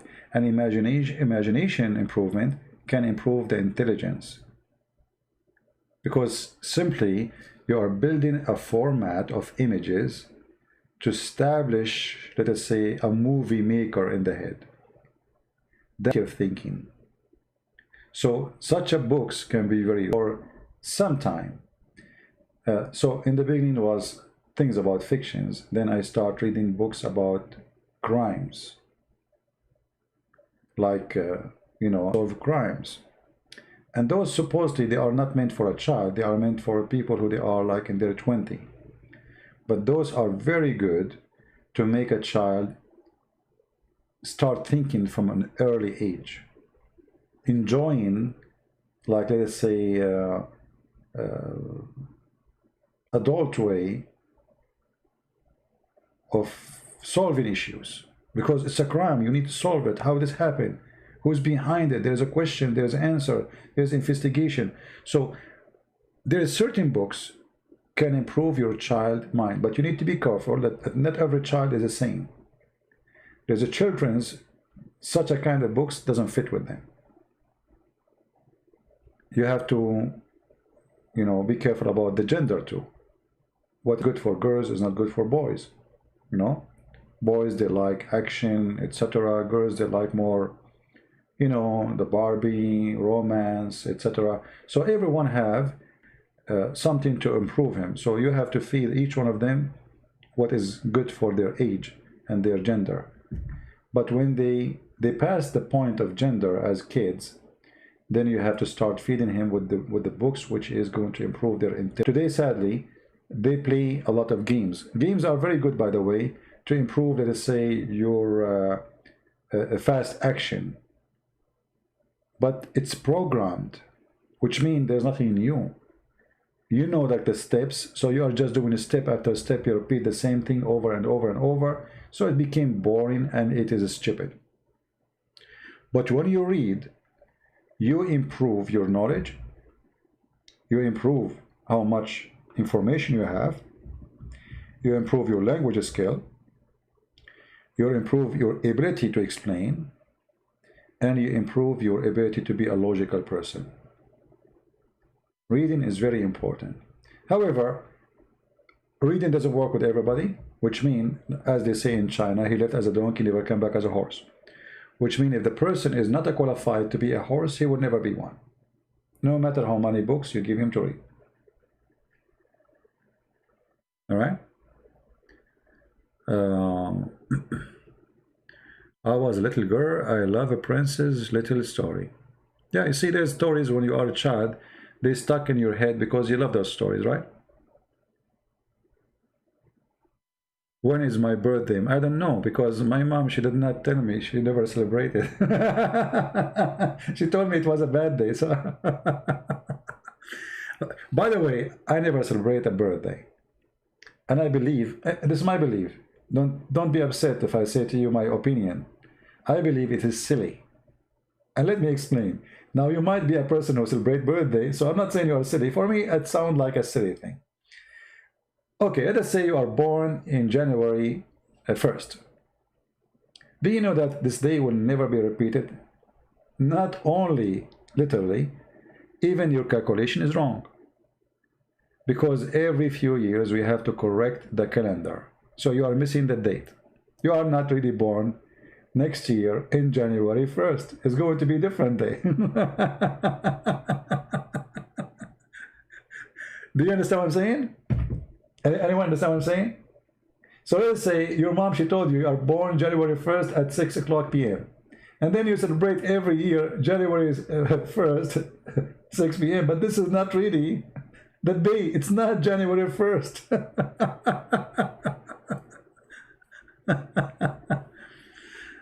Think about it. Yeah, but anyway, I believe if you are a person who knew how to be happy every day in your life, so if the reason to celebrate something is to be happy, why you don't make every day a day of happiness for you? Be fun, laugh, be happy, overcome your sadness. Don't make stress, take over you. Have a birthday every day. Actually, I remember there was a child, he's very smart. He used to call all his uncles saying, hey, next week is my birthday. They said to him, what, isn't it last week was your birthday? He said, so what? He liked to get gifts,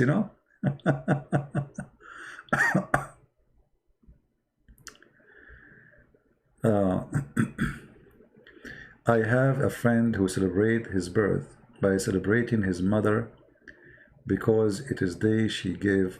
Yeah, well, I mean, if you are a person seeking happiness, if this is what the point is, be happy all the year, not once a year. You know what I mean? uh, I don't know. I mean, for me, I see the world in a different way. I believe every day is a special if you make it a special. And your birthday can be a horrible day if it's just a day, you know, cake, people come and eat. And I don't know. For me, you see, even people when they make, like, let's say somebody get married, what they do? They invite people, etc., spend a lot of money, party. For me, if you ask me, this is silly. The money you want to spend for the party, you can take a vacation from work, you and your bride, and spend the whole year going around the world. Which one is better? You know what I mean?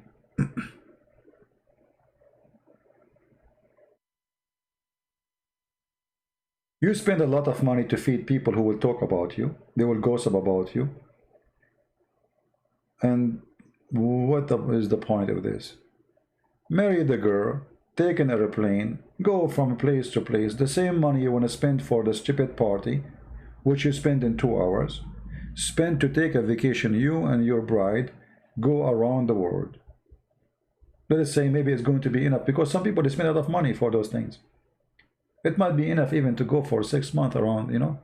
So be smart and live smart, or you die as a fool. People, they buy things, they spend things. You see, in my account in the quality of life, do you know why YouTube, they did not allow me to receive donation no more? Because I keep saying to people, don't buy those things. Don't spend. This doesn't work with YouTube.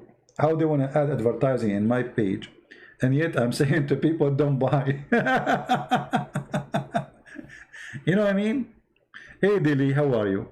My Bible is corrupted. Dili, did you hear my answer for you, you idiot? I like you, Dili. So guys, look, Dili, he just came, he just woke up. And Dili, he just said that your Bible is corrupted. Dili, just to show you how stupid what you just said. Isn't it the Bible is the Bible of Allah? So how you say my Bible? As I know that the Bible is sent by Allah. So what you are saying to us, that the Bible of Allah is corrupted.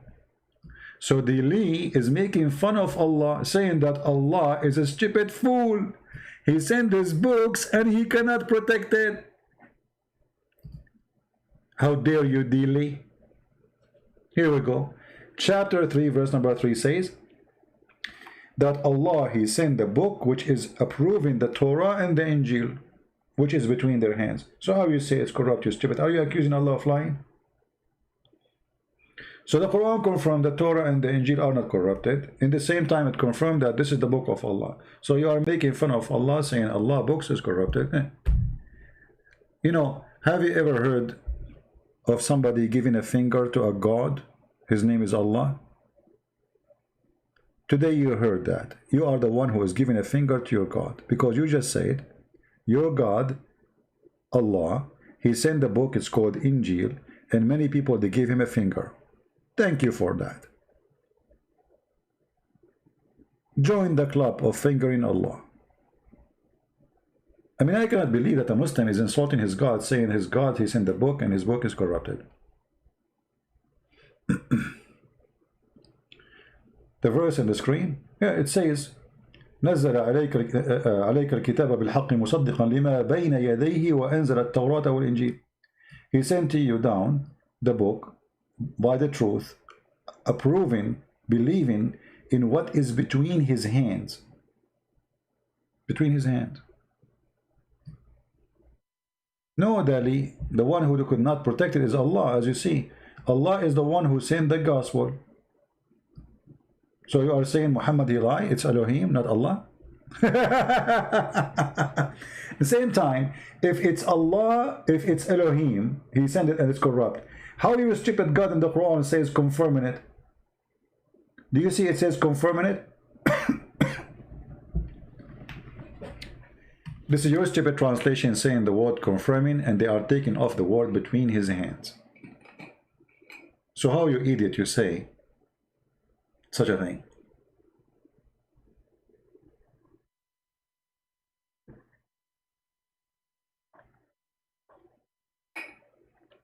No, Dominique, I wasn't saying that. You get me wrong about books. I was talking about you as a child. there's a point of building knowledge, and there's a point of being a fool. Let me explain to you. I'm talking about when I was a child, I spent a lot of time reading. Because when you are a child, you are just an empty computer. Your brain is empty. So you have to fill up the space of the empty brain with the right material. Then when you grow in the age, then you are already mature with knowledge. What happens usually, people after they get old, then they will learn about how to love a person. Too late. The process of learning about how to do things is when you are young, not when you are old. When you are old already, the fingerprint is all over your head. You as a person is there, is developed, is like a tree. You try to move it from its place when it is big and huge and have deep roots. So you think reading a book when you are old will change the roots? No.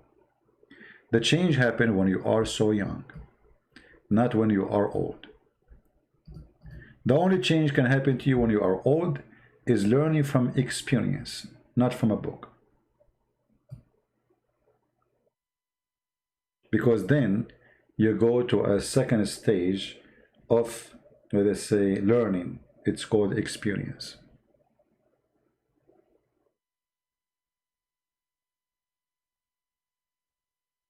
Okay, we have people here, they are just coming to insult. So admins, you do not need my permission to send them to Allah shipping and handling.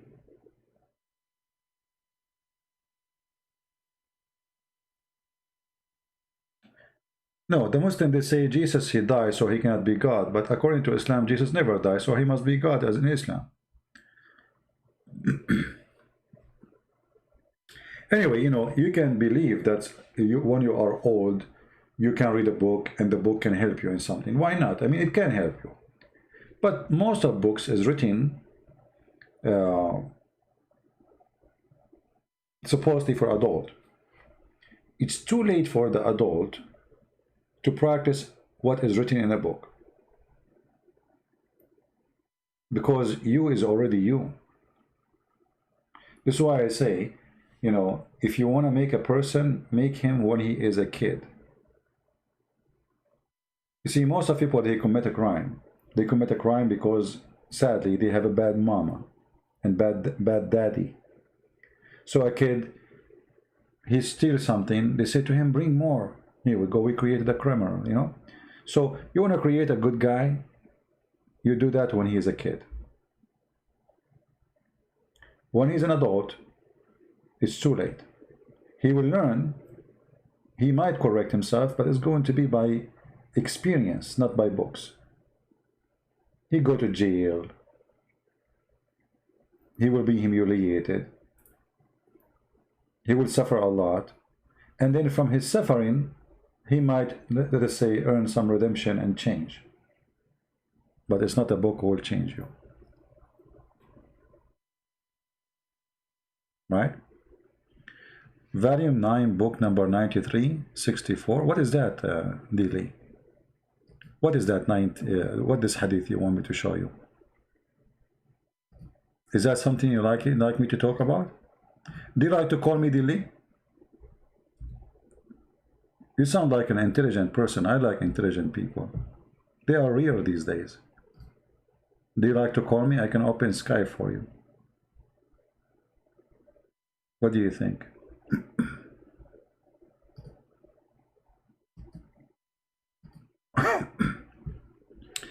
Hadith number 6114. Okay, let's see.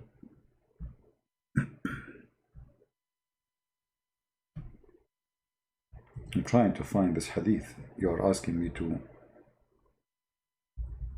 6114. 6114.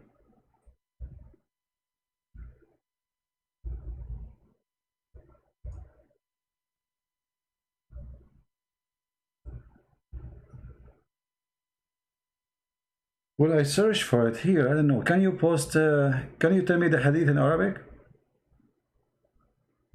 Mr. Dili? What do you want from that hadith? What this hadith is about? Preference to the reversed standard version, yet King James version has defect. My friend, first of all, King James is a translation. Secondly, you are a stupid fool. And I will tell you why. I challenge you in front of everyone to accept one translation of the Quran. Is that fair, guys? And I challenge you to tell me that your translation is not defected. Any translation you choose. And my duty is to get you busted in 2 seconds.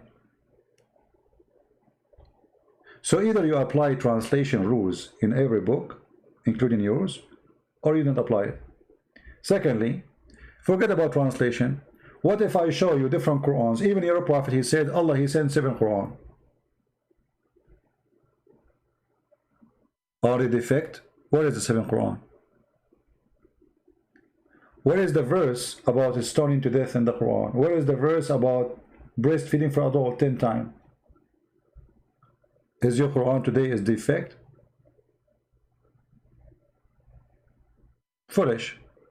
In the top of that, when you say to me the Bible is corrupt, here we go. Allah is the one who sent the Torah. Allah is the one who sent the angel. So your God is a stupid God. He cannot protect his book. So simply what you are accusing us, you are accusing your God. Because at the end of the day, this is not my book, this is the book of Allah, supposedly. So how stupid is Allah? He cannot protect his own.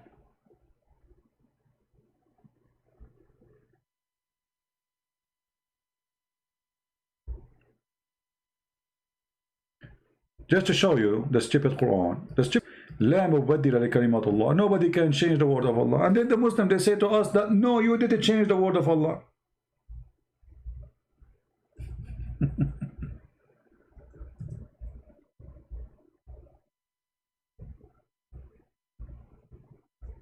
How Allah he say this?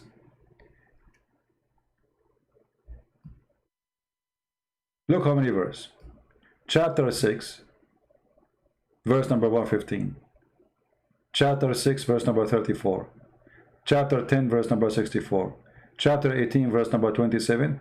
All of them, they say, nobody can change the words of Allah. And you say to us, no, you Christians, you did change the word of Allah.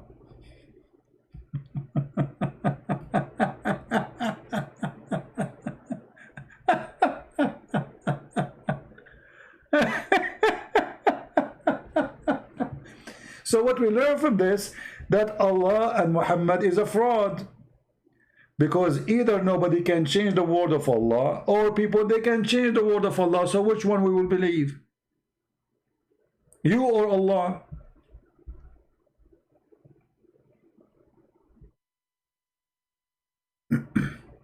Are you there?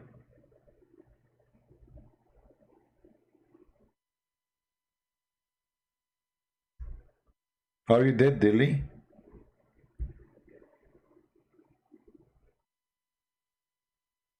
Dilly, as they say in China, he left as a donkey, he never came back as a horse. And I don't think they were talking about you. I think you are born as a donkey. Which means it's not metaphorical, it's literally about you.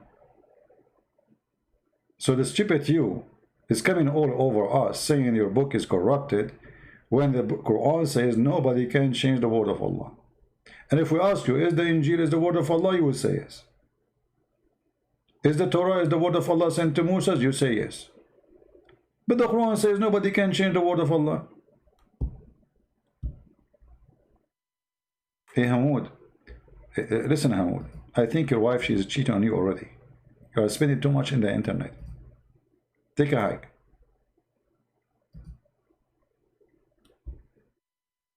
You are like the Prophet Muhammad. He spent his life, cannot have kids. Why? Because he don't go to bed. He sleep under the bed.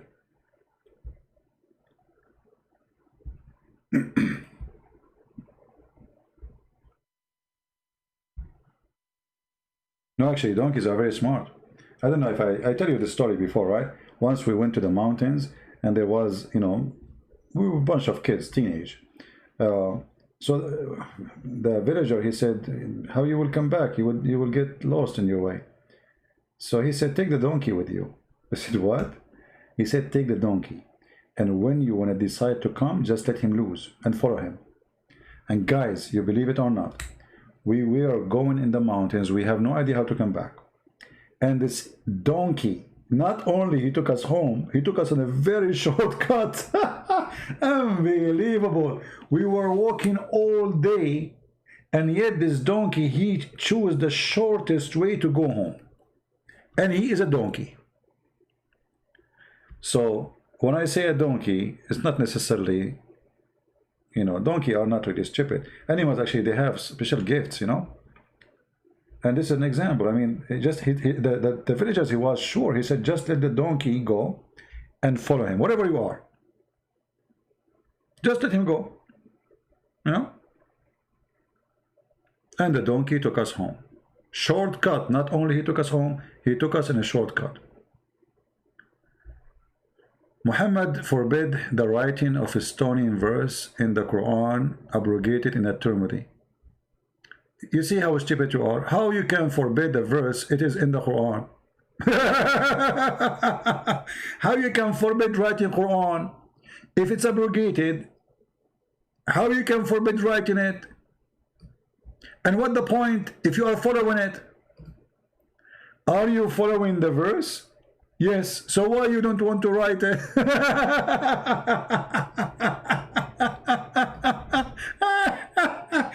It's like a guy making a law, says don't cross the road when the red traffic is on. And then he says don't write the law just to practice it. Why?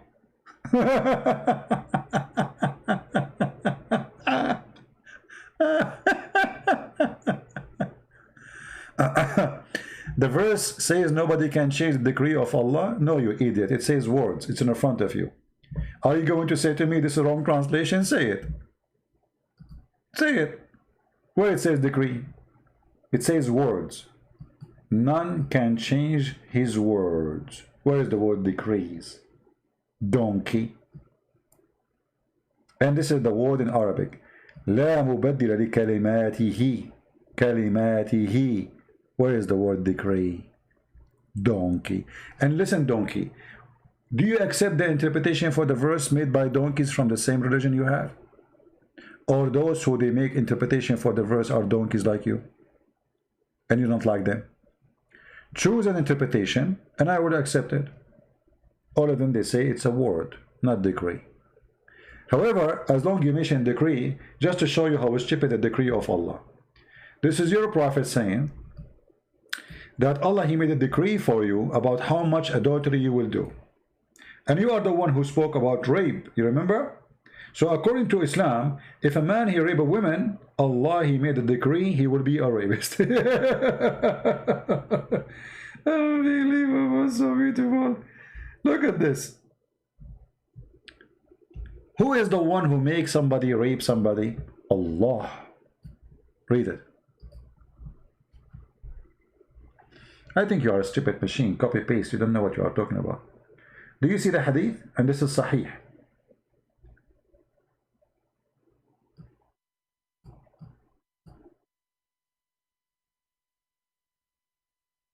Let us see the hadith.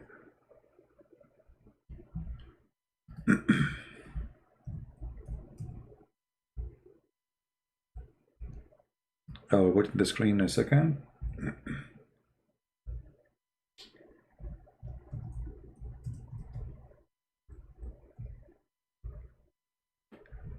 Do you see the hadith? Aren't you the one who talk about rape? Based on this story here, your prophet saying a person he raped because Allah, he made a decree for him. And you are the one who said nobody can change the decree of Allah. So if Allah decides you will be a rapist, you are a rapist. Read carefully. Verily Allah has fixed the very portion of adultery which a man will indulge in, and which he of necessity must commit. Do you see it?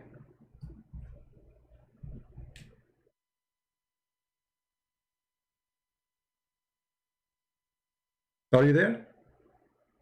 So when a man he rape a woman, he must rape her, for Allah he decree for him to be a rapist. And he decree for him he will rape who, when, and how. Should I go in details?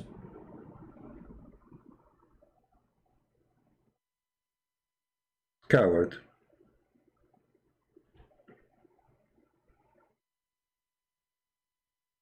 Roasted without oil, without a fryer. Actually, this story here in front of us alone is enough to prove Islam is stupid, because the point of justice and the point of heaven and hell is gone. Why I will be punished for a decree Allah forced me to do? You know what I mean?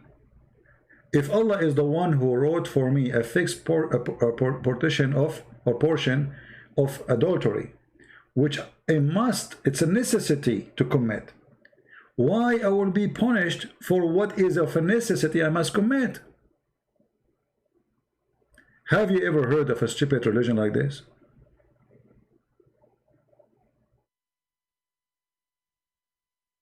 And remember, Dili, he is the one who says, the Quran says, nobody can change the decree of Allah. That make it more horrible now.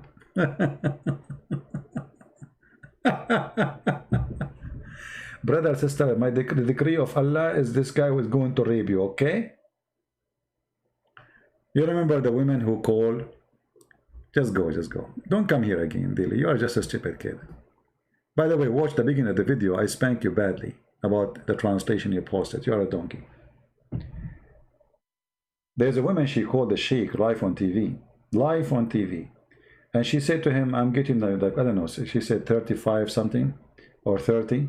And I did not get married yet, so I'm worried I will not be able to find a husband. The sheikh, he said to her, daughter, don't worry. The Prophet said, Maktubun ala kulla farjin ismu nakihihi.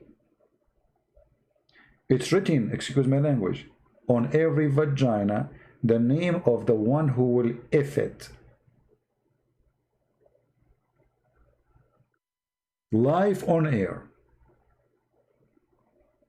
For sure the women now, she felt more better, because here we go, Allah have decree.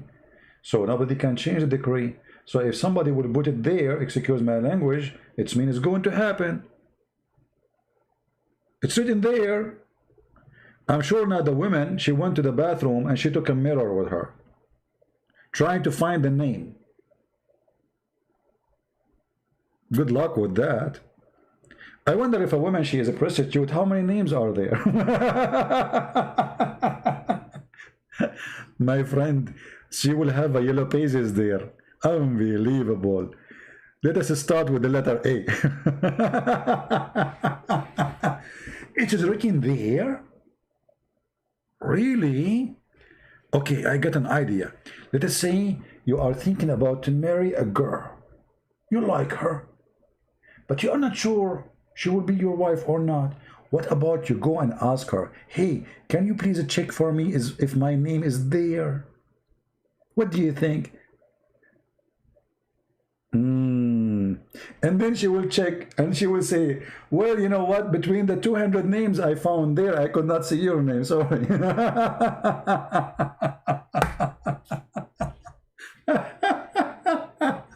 What a stupid garbage religion. Unbelievable.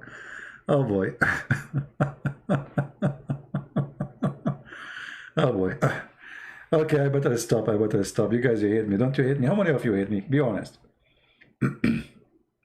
You know, I was away for 4 years, and I came, you know, my mom, she opened the door. She said, it's you? Me? You believe it? Mother, she see you after 4 years, and she did not get excited for seeing me? It's you? I said, yeah, Mom, it's me. Actually, she did not recognize me because I shaved my beard.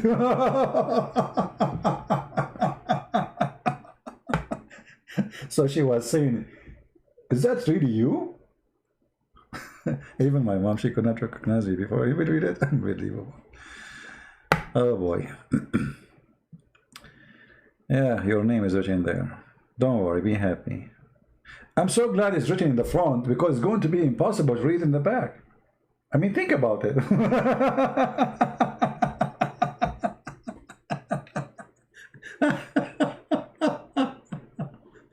And by the way, when Muhammad he said it's written there on your private part, the name of the men who will sleep with you. I mean, why Allah he wrote it there? It's just a question in my mind. I mean, why he did not write it, let us say, in your hand? I mean, there's many places in your body, you know, that you can put tattoo anywhere. Why there? I mean, what is the fun about it, you know?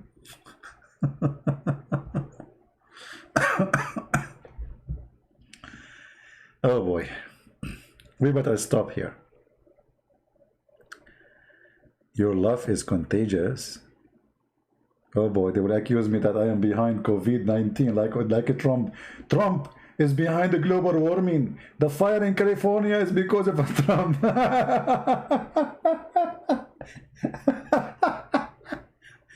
I mean, when you hate somebody, if anything happened, you have to blame that person. It doesn't matter. The global warming is because of the guy. He don't even smoke. What the global warming? What he did? What did Trump have to do with the global warming? If you want to understand the global warming, I can explain to you better than anyone, any scientist. The Prophet Muhammad, he explained it. It says that each time a Muslim he pray, Shaitan he fart. Now think about it. There's 1.4 billion Muslims, and they add some numbers to the numbers I gave. If every Muslim, Shaitan, when he hear the Muslim, he prays, Shaitan, he fart. Do you know how much that affect the global warming? So now we knew the reason of a global warming. Read with me. Prophet Muhammad said, when Shaitan hear the call to prayer, he turn his back. Look at the imagination. He don't fart right away. No. Stop. He turned his back. I mean, look at the comedy.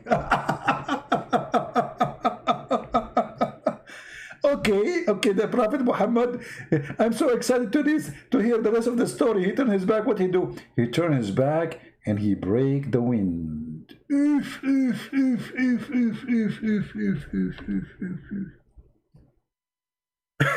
Exactly, what is your name? Channel. The chicken is farting, but in this case it's a shaitan. So as not to hear the call of being made.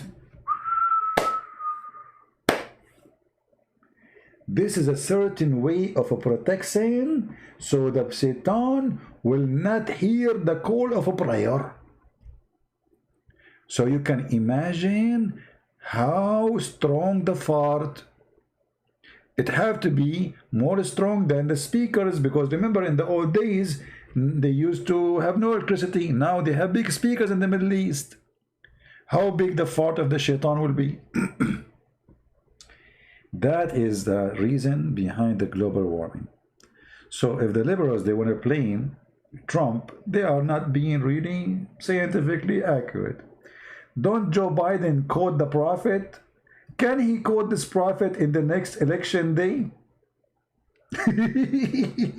Imagine Joe Biden, he speak to the liberals. By the way, the liberals, whatever you say, nobody is listening.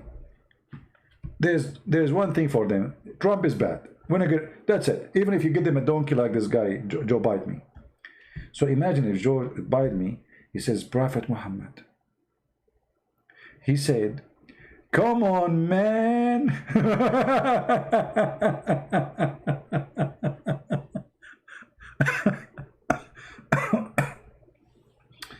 Yeah, I need to stop talking. My throat is hurting. You can't tell, right? Maybe tomorrow I will not go live. But this is the problem. I say tomorrow I will go live. I will rest my chest from talking, and then in the morning I say, my man, I cannot miss it. I cannot miss this. Look at this break wind. I mean, you can't miss this. You wake up in the morning, the birds are singing, the trees are green, the cloud is so beautiful. What is missing in your life? Prophet Muhammad. So beautiful. You open the book, Sahih Muslim. When the Shaitan, he hears the call of the prayer, Shaitan, he start farting. So how beautiful. Now you make your coffee and you imagine the story. How beautiful your day is. You will spend your day thinking about how wonderful is Allah, who is the reason to burn the anus of Shaitan from farting, because the poor Shaitan, he have to keep farting non-stop. And that explains why the price of beans are increasing in USA. Shaitan is ordering Allah. He need beans.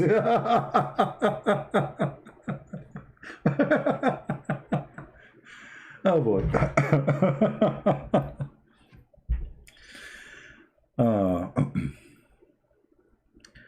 We cannot live without you. Oh no, come on, Indira. What are you talking about? You cannot live without the fart of Shaitan, boss. That is something to believe. Oh.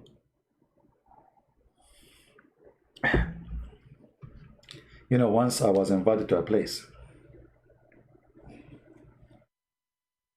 and there are a bunch of people, they start talking, claiming that they knew about Islam. The person who's with me said, please don't.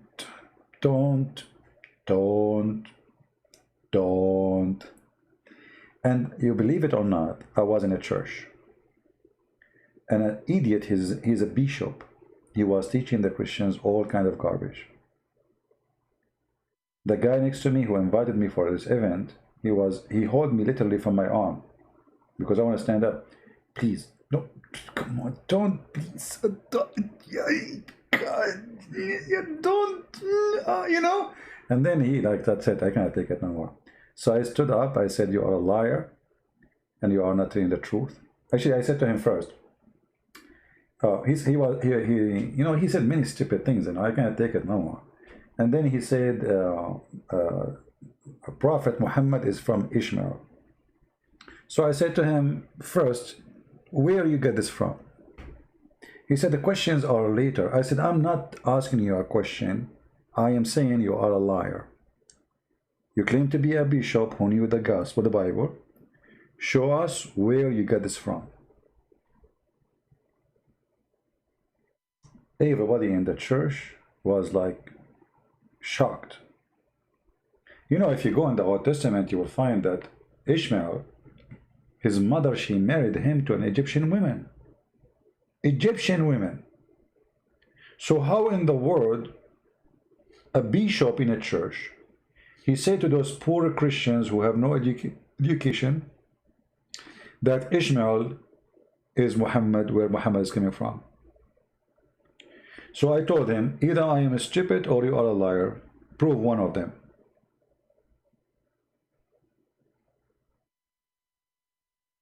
And you should see the guy next to me. He's holding me from my shirt. Sit down, act differently. Sit down, sit down. And then they escort me out of the church, which means literally I was kicked out. So what I did, you know, they can call the police for you. They are in charge of the church. You know, they can say trespassing. That's it. We don't want him here. So I went home and I printed all the papers I have in my printer, whatever paper I have. I know it's going to take some time before they finish. So I put some reference in a fast way in the papers, and I start printing, and then I print I don't know how many papers. I went to the front of the church. I found two kids. I told them I will give you $5 now and $5 later. Each one come out from the church, you give him a paper. And I got him busted with no mercy, you know. Yeah, he's a coward, he's a liar, you know. This is why it's not necessarily going to a church will make you listening to the truth. There's many deceivers, there's many liars, there's many corrupt people there. So you have to examine the person.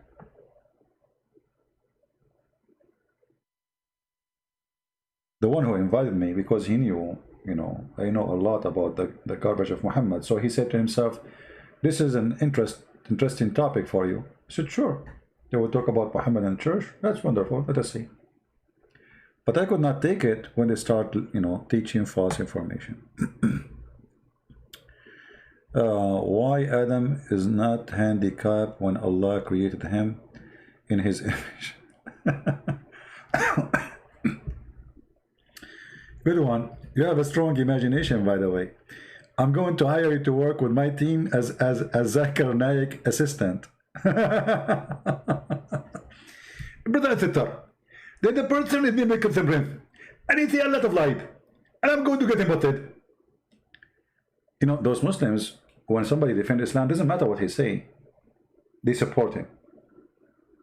But in the same time, we as a Christians, if we hear that somebody have a PhD, or somebody is a bishop, or somebody is a priest, we take it automatically that he is a person, he knew what he's talking about, and he is decent. Never do that.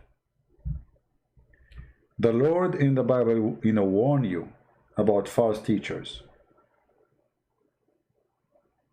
The Bible says clearly that from us, from the believers, false people will come and preach different gospel. So be careful, my friend.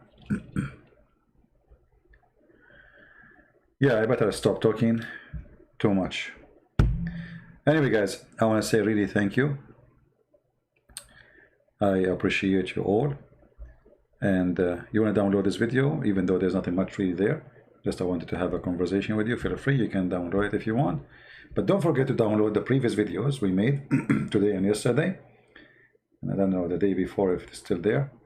The day before, if you don't find it in my channel, is going to be in Patreon. There is a channels who download my videos, subscribe to them, so when you don't find the video I made a day or 2 days ago, you can find it there.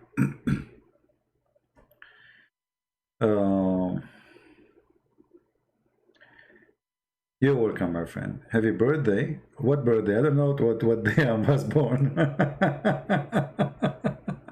You know, let me tell you, when my grandfather, he registered his kids, he went to the officer and he asked him how old the first one. So he put his hand like this, like let us say 5 foot. And he said the second one, he said like this. And the third one, like this.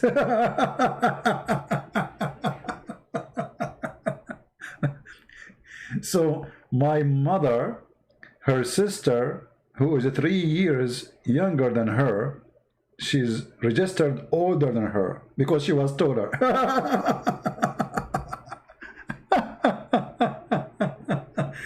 Oh boy, old days are wonderful, aren't they? Yeah, he's like this, and this one is like this, and that one is like this. So you write whatever you want, you know, like who was old, who was, you know. And sometimes even it happened that if your name is not so clear, it's male or female, they might register you female, but yet you are a male. Like there's a guy, they never called him for the armed service, and he was wondering why he never been called. Because he's registered there as a female. Oh, welcome to the Middle East. It's wonderful to be in the Middle Eastern, isn't it? Yeah.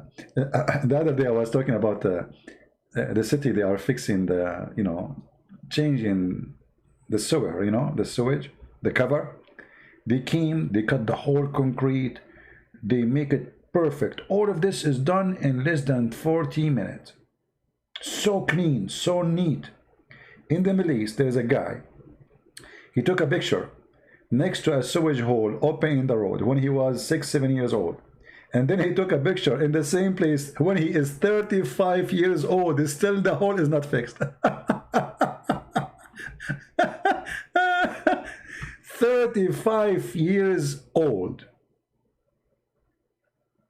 6 years old. Still the hole in the street as it is. That is the Middle East. Isn't it wonderful? I mean, your memory is there. You cannot leave it. You will not miss it because simply it's there. It doesn't go. Why people saying happy birthday? My friend, it's not my birthday. What birthday? What you guys are talking about? I never celebrate a birthday. I told you. I don't know even what is my birthday. Anyway, I better stop, otherwise things will go crazy. Thank you very much. May the Lord bless you all. And don't forget to take a picture of the sewage if you live in the Middle East when you are 6 years old. So you can take a picture when you are 35 next to it again. Nothing will change. It's going to be there, trust me.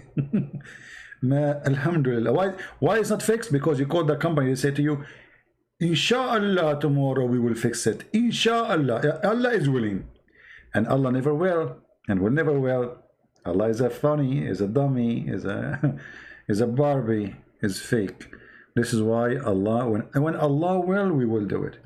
When Allah will, we are waiting for that. Thank you. God bless you. Christ is Lord, and see you soon again. Bye-bye.